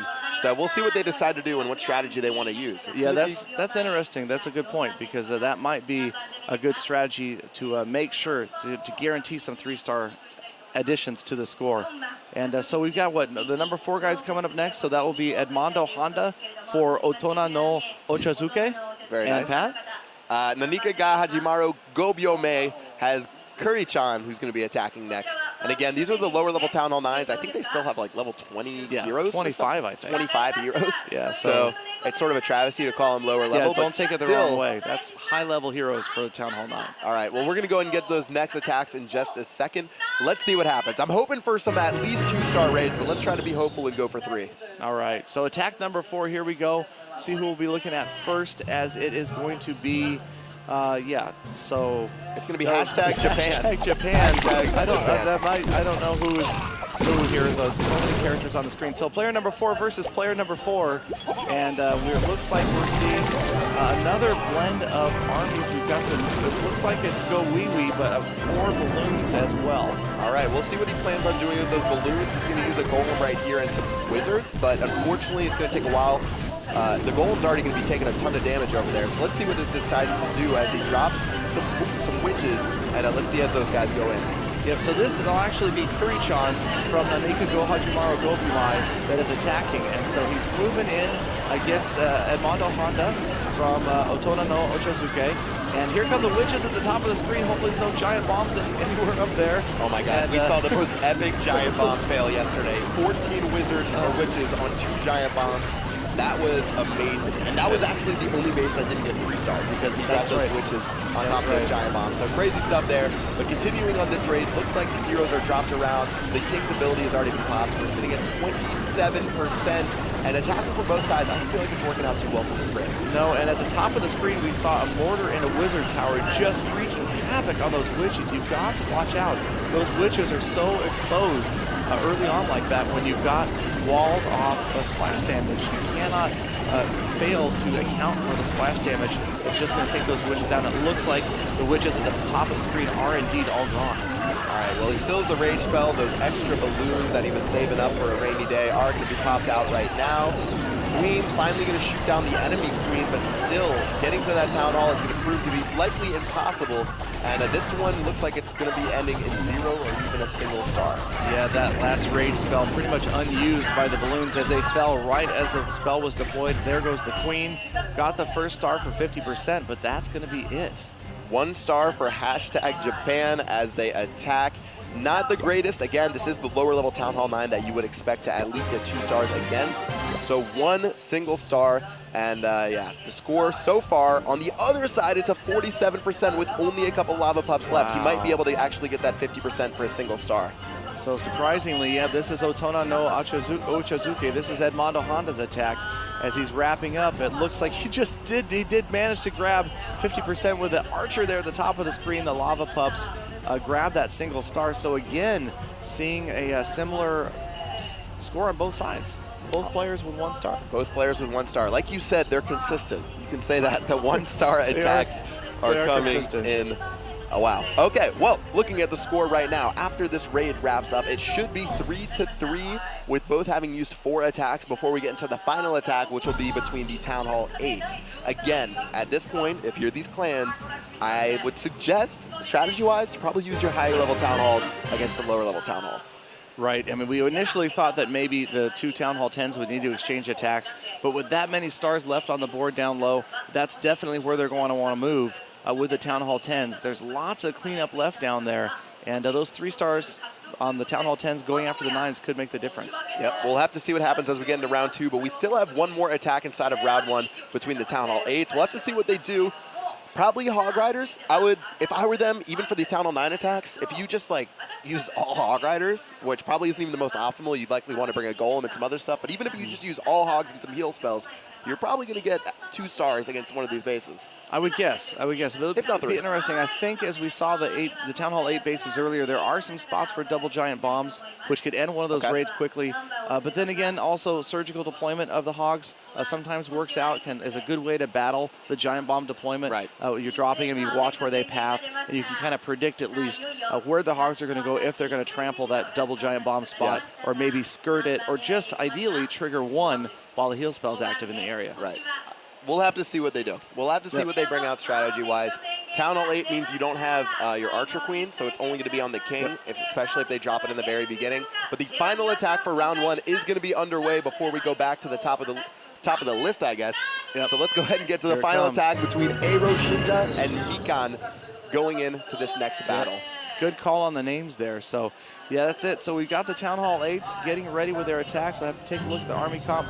He is still training up Mass Dragons. So we've got one of the 2 players training Mass Dragons getting ready to go in here.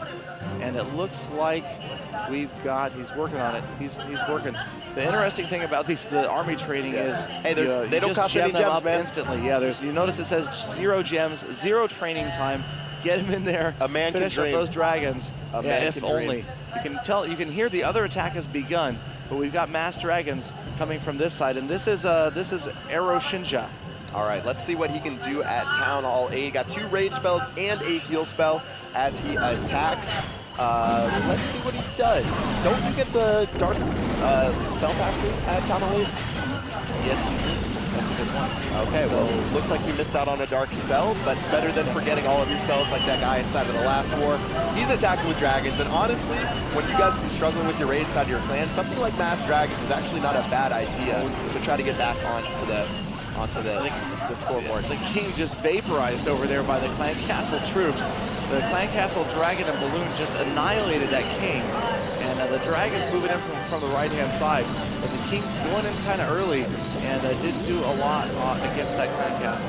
All right, looks like he went ahead and triggered some stuff inside of the Skeleton Trap, Dragons on the right, as well as Dragons in the center on the Town Hall. And like I said, if you're not very confident in your attacks, you don't have to necessarily go for a 3-star strategy. Seeing as only 3 stars are on the board right now, getting 2 stars would actually be pretty good for their clan. So yeah, Dragons are going to take care of some of these buildings on the side, and it looks like he should have a decent shot to get that second star. Yeah, definitely the second star. The third is in question, though, with 2 Teslas, 3 Teslas up, a couple of archer towers, and of course that deadly air defense right smack in the center. This base obviously laid out to try to defeat the Mass Dragon attack. Yeah, I definitely have to question bringing a heal spell with Mass Dragon. Probably would have much rather seen another rage spell in its place.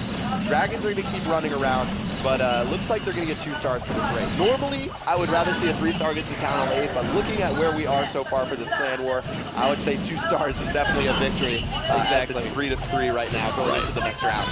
Yeah, based upon what we've seen so far, that's good. 2 stars, and it's tough.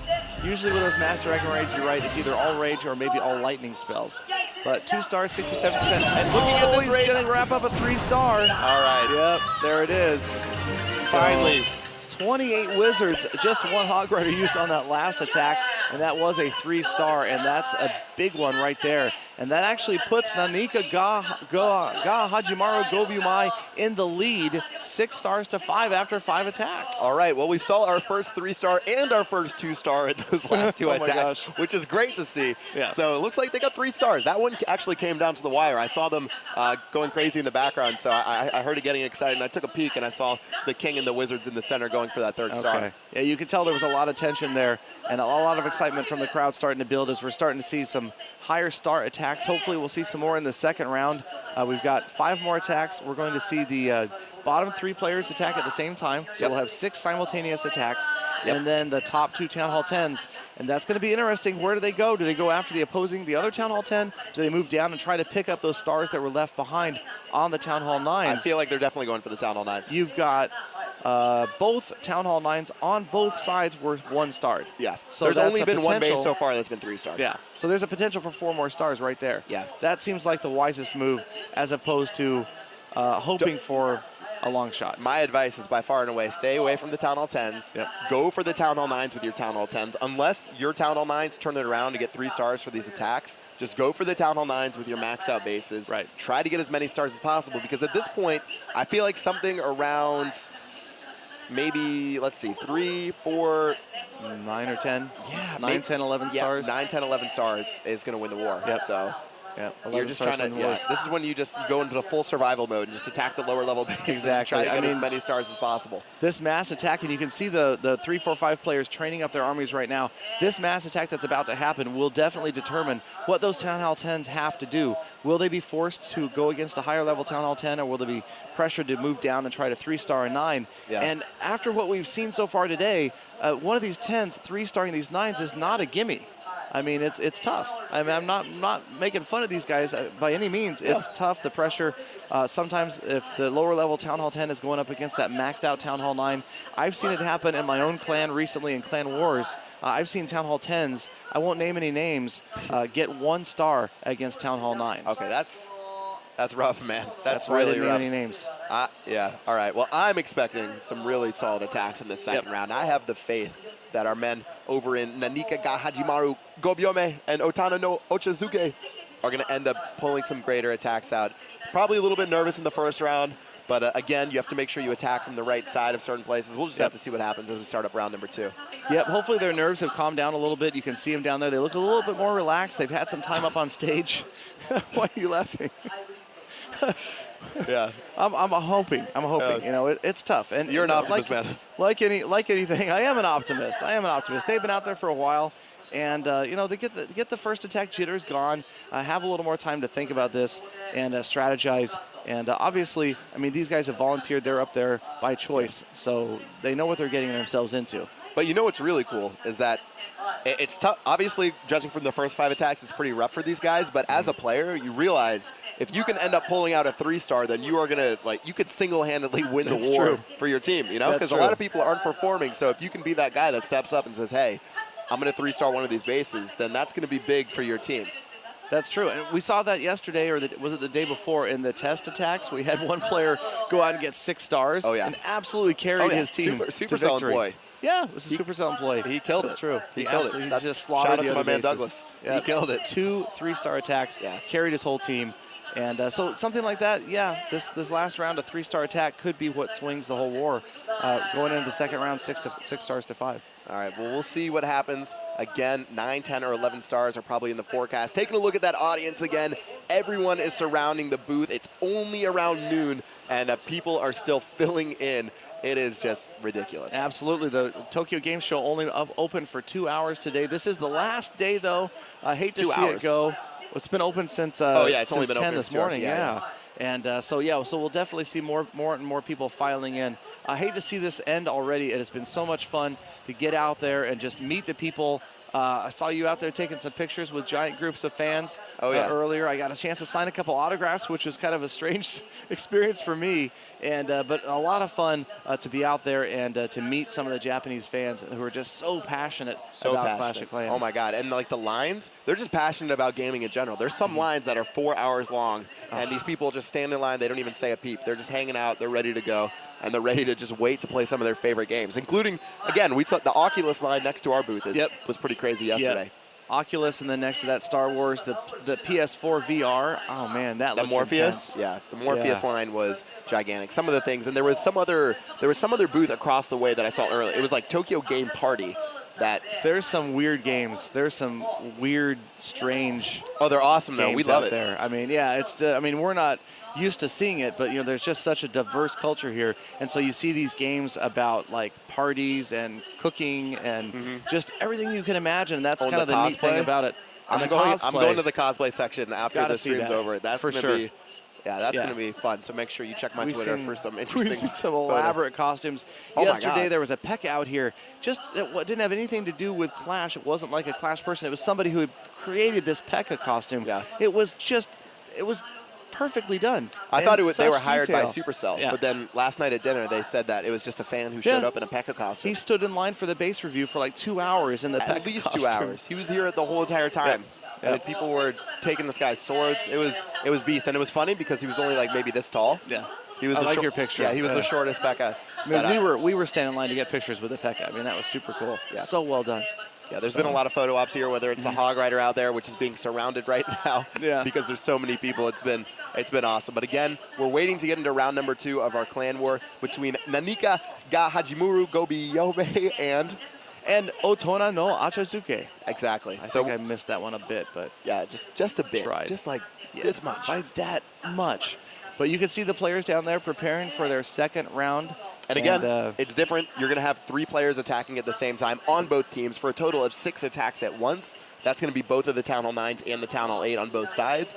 So I'm hoping that we see maybe 3 more stars, 4 more stars after those attacks are over. Yeah, it'll be tough. We'll probably try to have to watch the teleprompter with all these attacks going at once. Actually, looking right now, I can see the players on Nanika ga Hajimaru Gobimai are reviewing replays. And it looks like they're spending more time than Otona no Ochazuke is reviewing the replays, getting ready for the second round of attacks. So it'll be interesting to see the strategies that are being built up for this mass attack that we're going to see 6 at the same time. Yep, we'll have to see what happens as we get into this next side. It's going to be, there's going to be a lot of pressure, that's for sure. What do you think? What's your final prediction for the score? I think it's going to be close. I think we might see like 9-10, 10-9, somewhere around there. Yeah, I think 10-9 or something around 10-9, maybe even 11-10 will be the final score. But we're going to get into the next attacks in just a bit. These guys are finishing up training their army compositions. Takes a little bit longer because we have 3 people attacking at once. Plus, they need to review their strategies. But I've seen into a couple of their army compositions on the left-hand side. We see some golems, hog riders, wizards. Looks like some of them are putting away the dragons and the Valkyries for now. So we'll have to see how they pull it out. Yep, some serious attacks getting put together. And now you see Otona no Ochazuke reviewing their replays. So both clans spending some time reviewing the replays and cleanup attacks. That's always key in clan war. Spending time studying what the other players have done and see how you can improve on that. Yep, we'll have to see what they do. There's a lot of cleanup attacks on the board. Only a single 3-star and a single 2-star that we saw from that first round means there's plenty of improvement. You can attack 9 bases still and still gain a bunch of stars, seeing as the only 2-star was against the Town Hall 8. So they really have a ton of options when it comes to what they want to do as far as attacking the other players. So they're finishing up right now. Look at that crazy audience. A couple of masks up front as the players get ready. They're talking a little bit of strategy, but the booth is still packed. And we want to make sure that these raids are great so we can give those guys outside an exciting moment. Exactly. I mean, you guys look at some of these guys look pretty young too. I mean, that's a lot of pressure for these younger guys to get out there.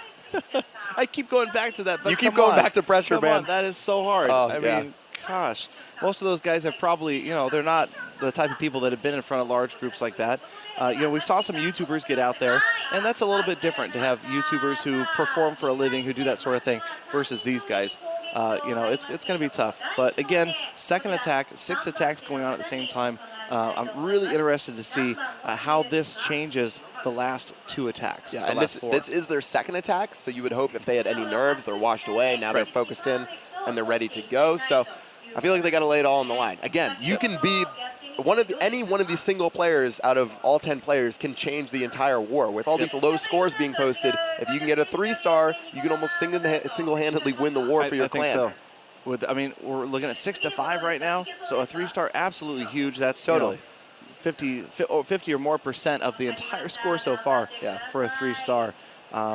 It's going to be tough. I mean, it'll be interesting to see if the performance changes dramatically from the first to second attack or not. Yeah, I mean, and I think the targets are going to change. I think you're going to see the Town Hall 10s. Well, first of all, we're going to see what happens on these attacks from the 2 Town Hall 9s and the Town Hall 8. But then after those happen, we're going to have to see if the Town Hall 10s dip down, which most likely I think they will. I don't think we're going to see all of the bottom bases 3-starred after these attacks are over. So we really just have to see who those Town Hall 10s decide to attack, because I don't know if I'm too confident of them getting 2 stars against some of those higher level bases. Right, it's not going to be easy. But yeah, this will definitely change things up. These next 6 attacks, we won't really be able to predict where the Town Hall 10s are going until they're done. And it looks like they're just about getting ready to wrap things up, talking to the players. Yeah, they're doing some interviews. Players always, they seem to be very willing to talk about what they're planning at least. Because at this point there's no, secret strategies. They can put it out there and talk about what they're planning. You can't move well, you can talk a little bit about who you plan. I guess the opponent really can't benefit much, seeing as, I mean, all the bases have been set. You can't really change your base design around or anything like that. But it looks like we are going to get into the next attacks. 6 attacks simultaneously. Let's go ahead and check it out. Yeah, simultaneously. Japanese pronunciation. Yeah, oh my God. I think my English is ruined because I've been talking so much Japanese. Too many countries. You go ahead and start up this attack here. Too many countries. So it looks like, again, we've got a Hog Rider going in to lure out the Clan Castle, activate that Lava Hound, and then the Archers found a camp that she can camp on and drag the Lava Hound all the way out here to the right. All right, so it looks like this is the lower level Town Hall 9. It actually has level 15 heroes, which is interesting. You're right. So let's see what happens. He has a lot of wizards. He has 3 golems and 26 wizards. By God, that's the most wizards I've seen in a raid in a long time. There was one raid earlier that had at least 20 plus. It'll be interesting to see how this works out. The last Hawk Rider going down there at that bottom Archer tower. And let's see what we've done. What he's got here is let the Lava Hound aggro on the right golem, the maxed out golem, and then the wizards getting in, chase it down. There it goes, and they'll take down those lava pups along with a poison spell. All right, well, he does have a jump spell as well as a couple of wall breakers. He's going to start dropping those now. The golem on the left-hand side is about to go down, which is pretty rough, seeing as most of the wizards over there are probably going to die. And he's dropping a heal spell. I don't know about the heal spells in these army competitions. Yeah, I'm surprised by the heal spell use as well. It really caught me off guard to see those heal spells. I'm not sure. There goes the jump spell, and now they are into the core at least. 35% damage. Masses of wizards going left and right. And it's going to be interesting to see how far you can get. Looks like that Town Hall definitely going to be out of the way, and the second star not far away either. Yeah, I think the second star is definitely a given, but I don't know about 3 stars. He still has 1 P.E.K.K.A. and a couple of wizards running around, but the wizards are actually getting shot at by the wizard tower right now on the left-hand side. So a couple more defenses left. It's going to be interesting to see if the heroes can carry the rest of the load and make sure he gets that 3rd star. Yeah, we've got both hero abilities still active. The Queen started to take some damage, so it looks like her Royal Cloak is going to be needed pretty soon. Any second now, hopefully he remembers it. She's getting low in health. Giant bombs. The giant bombs that could take her out. She's down without the use of the Royal Cloak. Did she use it and just went anyway? Still died. Oh my gosh. Double giant bombs. The Hog Rider's worst nightmare annihilates the Queen even with the use of the Royal Cloak. That's surprising to see. Yeah, I don't know if he would have gotten the 3rd star anyways. I think there were too many defenses on the left-hand side. His king was too low in health. So this one isn't going to end in 2 stars for this raid. I think that's a 1-star improvement, maybe over what we saw previously, but still not what you want to see going into these final couple of attacks. No, that was an extra star. star, but he's going to come relatively close to the 3rd star, but obviously you can see the queen gone. Had she, I don't know if there was a way she could have avoided that double giant bomb. That definitely was a costly attack right there on the queen. Yeah, I think honestly it goes back to attack strategy. If you're going for 3 stars, Go White isn't necessarily the best one to go for. I know at lower level, at Town Hall 9, it's better than compared to Town Hall 10, but probably would have liked to see more something involving Hog Riders or some sort of air attack. But unfortunately, you can't rewind time, and this one's going to end up being a little bit over 75% to wrap up this raid. Yep, so 76% 2-star against the Town Hall 9, and that is 1 additional star. 99%! No, we saw 99. The other Town Hall 9 going against the lower level Town Hall 9, also 2 stars, 99%. That was brutal, but it means right now, as it stands, the score is tied 7 stars to 7, but we still have an attack underway for Nanika ga Hajimaru Gobyumai. Yeah, it looks like they have their Town Hall 8 attacking one of the Town Hall 9s right now. I don't know exactly how it went, but yeah. Is that one done? It might have even just started. So yeah, it looks like there's one attack still underway. I think 7 to 7 right now is going to be the total, unless the Town Hall 8 is able to pull out a 3-star against that number 4 base right there. So looking at what we have left, it looks like the Town Hall 10s are going to be what decides the war. Yep, we're 7 to 7, Town Hall 10, so exactly like we kind of predicted. Although we didn't see any 3 stars in this round either.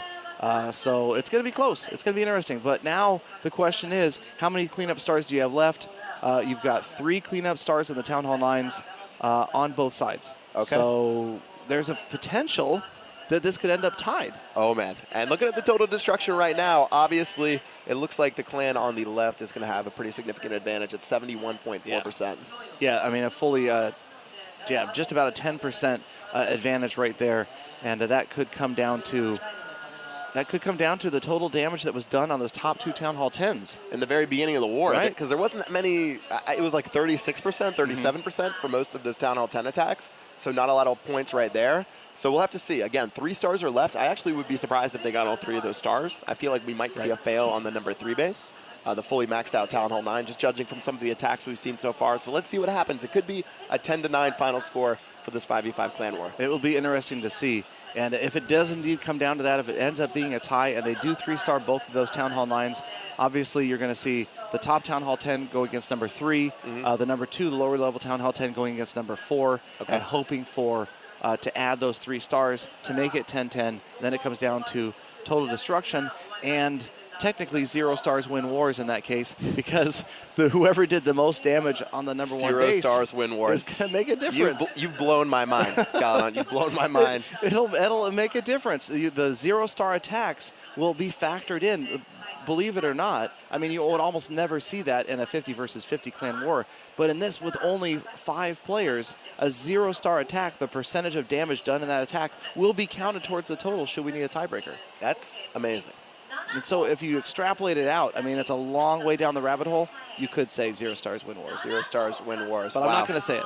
Wow. Well, you said it a couple of times, and now you made me say it. So he said it. Wow. All right. Well, we have 2 more attacks from the number 1 player and number 2 player from both clans. Like we've said, more likely than not, I expect them to attack the Town Hall 9s rather than attack the Town Hall 10s.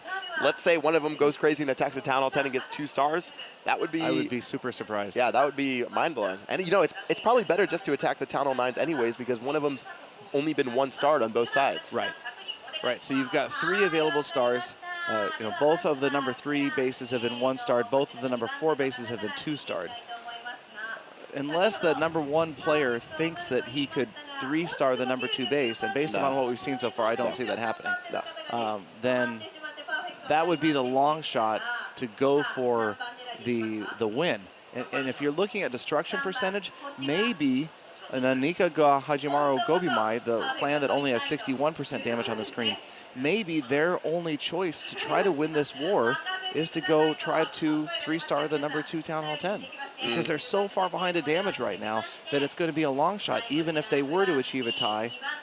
Well, I think more likely than not, if they can get 3 stars on these 2 Town Hall 9s, they might be able to win the war. You know, I feel like that's going to be the best opportunity for them. Well, we'll see. that's a good point. This next attack is going to really determine what they do last with their #1 player. I expect that they're going to attack one of the Town Hall 9s, probably the #3 player, maybe even the #4 player to try to get that 3rd star. And speaking of that second attack, we're actually going to see the second to last attack underway in just a second. So let's see what they decide to attack. Going to be interesting to see strategy-wise as we hop into attack, I believe, #7. Yep, so attack number 7, but it's the looks like it's the #2 players, and it looks like #2 versus #3. So the lower level Town Hall 10 going against the higher Town Hall 9 in this case. Okay. So I'd say that's pretty expected because both of the #3s have only been 1-starred. So if they can get 2 stars, they'll get an additional star for their clan. And if they get 3 stars, they'll get an additional 2 stars for their clan. So these are really important attacks that are going to decide what their clan needs to attack towards. It should be interesting to see because if indeed they both do get 3 stars, that could change what happens in the last attack. Because I would think the higher level Town Hall 10s are pretty confident that they could 2-star the second Town Hall 10.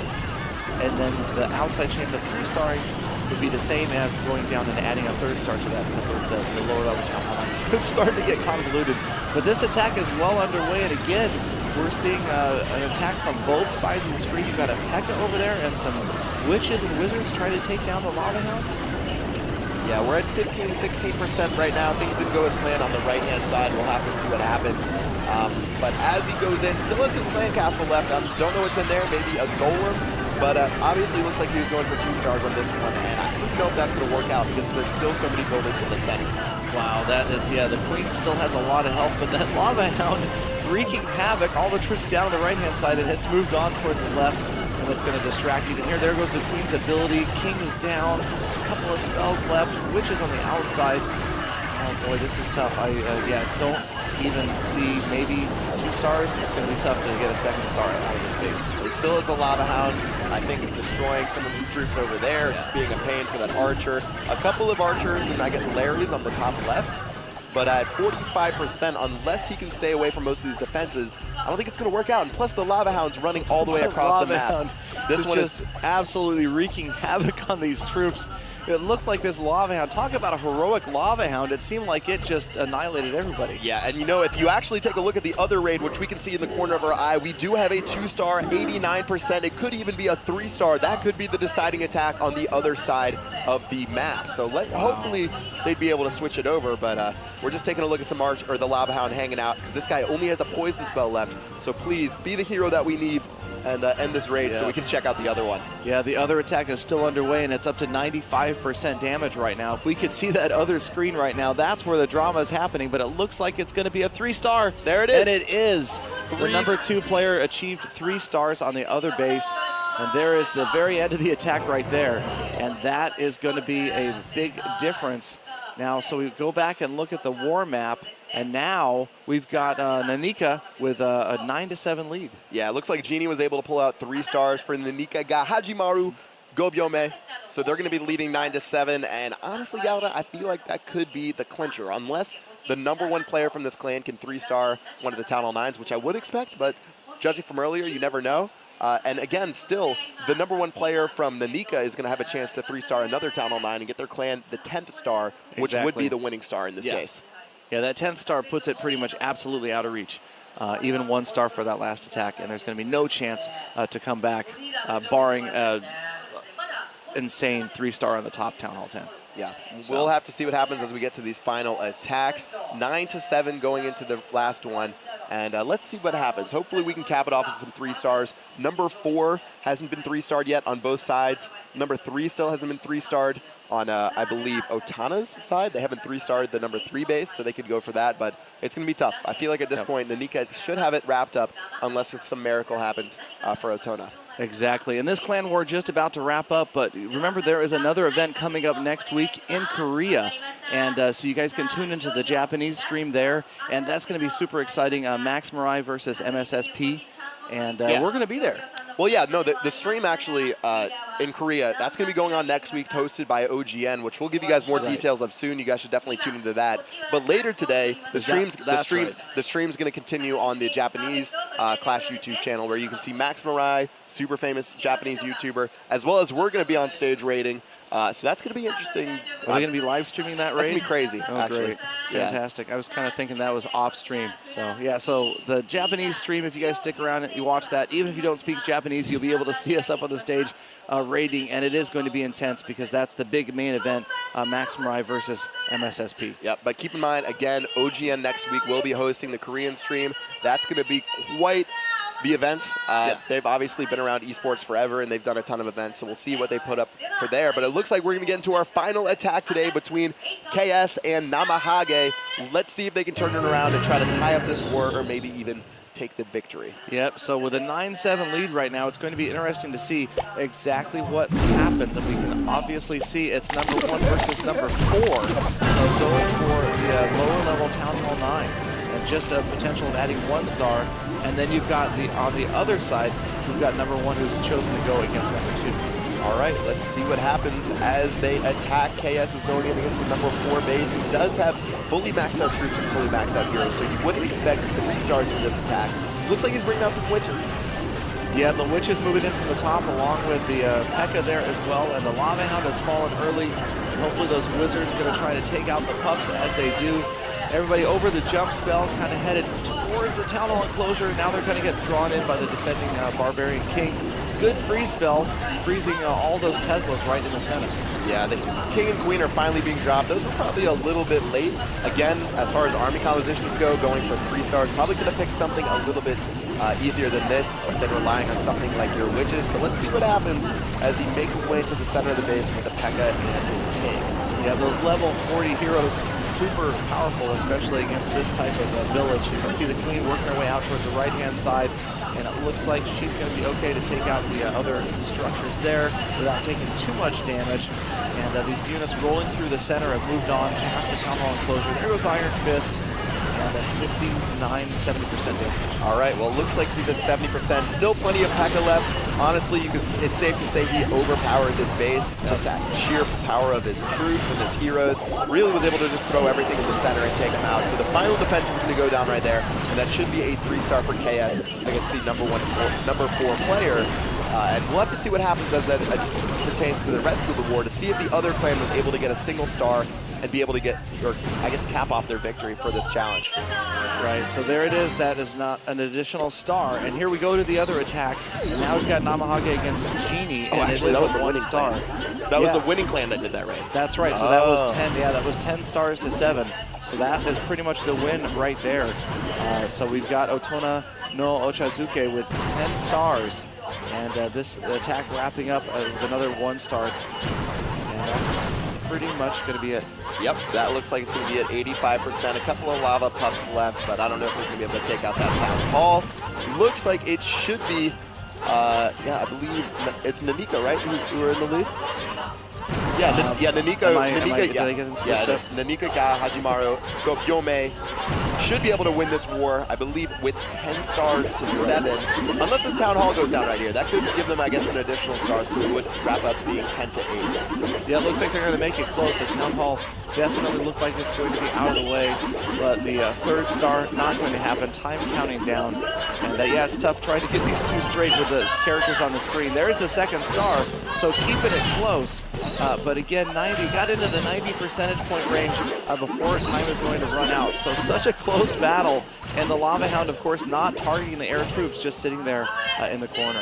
Wow. Well, looks like they got 91% for that one and 2 stars. Actually a pretty nice raid when you think about it as far as attacks go. Getting 2-star 91% against the Town Hall 10, but still not going to be enough to help them. And it looks like Nanika ga Hajimaru Gobyome will be the victory at 10 stars to 8 for this final clan war. Yep, so all 10 attacks used up, and you can see the total destruction. They were behind in total destruction, but ahead in stars by 2, and that's what made the difference. So again, the pressure was on these guys. Tough to watch them out there. Yeah, that was tough. That was tough to see some of that. It's difficult to watch some of those attacks. It really was. Yep. Well, still. Good stuff. We had the first war, I believe it was 12 stars to 10 stars. And then our second war was 10 stars to 8 stars. And they're going to continue going to war today, whether it's on the Japanese YouTube channel, which you guys can check out with Max Mirai. And again, we're going to be raiding. Yep. So we'll be the clan leaders of our clans. And hopefully we can put out some awesome raids that people will be able to clap for. We'll just have to see what happens. But as they announce the victors here, You can see everyone a little bit excited right there. Nanika ga Hajimaru Gobyome. Congratulations to those guys. They performed well. And, you know, again, under pressure. So exciting to see everybody out there and all these fans out here watching. Everybody just crowding in to the Supercell booth, to the Clash of Clans exhibit, and watching this. And now we're going to have, you know, we got several more hours to the Tokyo Game Show. People in here getting their bases reviewed, doing the single-player time attack challenge. It is super fun to watch all these people just pile in here. Yeah, I can't wait to walk around and check it out. The crowd is still crazy, and especially with, I believe, this famous YouTuber coming onto the stage. I'm sure it's only going to get even crazier. So hopefully we can blend into the crowd and hang out. But it should be pretty awesome. But yeah, like we said, 12-8 was or 12-10 for the first war, 10-8 for this war, and it looks like that's going to wrap up the English broadcast that we have over here at TokyoClash 2015. Looks like it. They're just saying thank you to the leader of the winning clan there, Nanika ga Hajimaru Gobyome, as we do our best to pronounce that one last time. And they're thanking the players for coming on stage.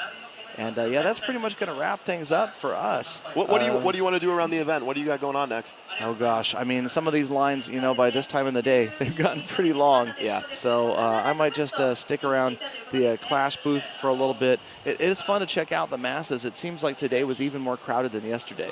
Just looking out at the pedestrian traffic that's trying to get through here, there's barely even room to walk. Like you said yesterday, it took us an hour and a half to walk just through these exhibits and to get back. That's true. It's almost like I would rather stand still than go around, because even though there's all that cool stuff, it's still super tough to make your way around and try to see all the cool stuff that they have here. But as you can hear in the background, it looks like they are wrapping it up for this Clan War as they're getting ready to walk off the stage. That will wrap up Clan War number 2. Again, if you guys want to continue watching the Clan Wars, they will be hosted on the Japanese Clash of Clans YouTube channel, which you guys can find the links for. And again, we're going to be on stage rating, I believe, at around 4 p.m. Japanese time. I think so, yep. So before that, we've got Max Marai versus MSSP, and then us with some guests, probably out of the audience. So that'll be interesting to see. But thank you guys so much for showing up to the stream. We had a great time, fantastic time here at the Tokyo Game Show and TokyoClash 2015. Just been so much fun and just exciting stuff. Yep. Well, it looks like we're ready to wrap it up. So we're going to go ahead and sign out for now. Hope you guys enjoyed the stream. And until next time, until Korea, I guess we will see you guys later. Thank you so much. Arigato.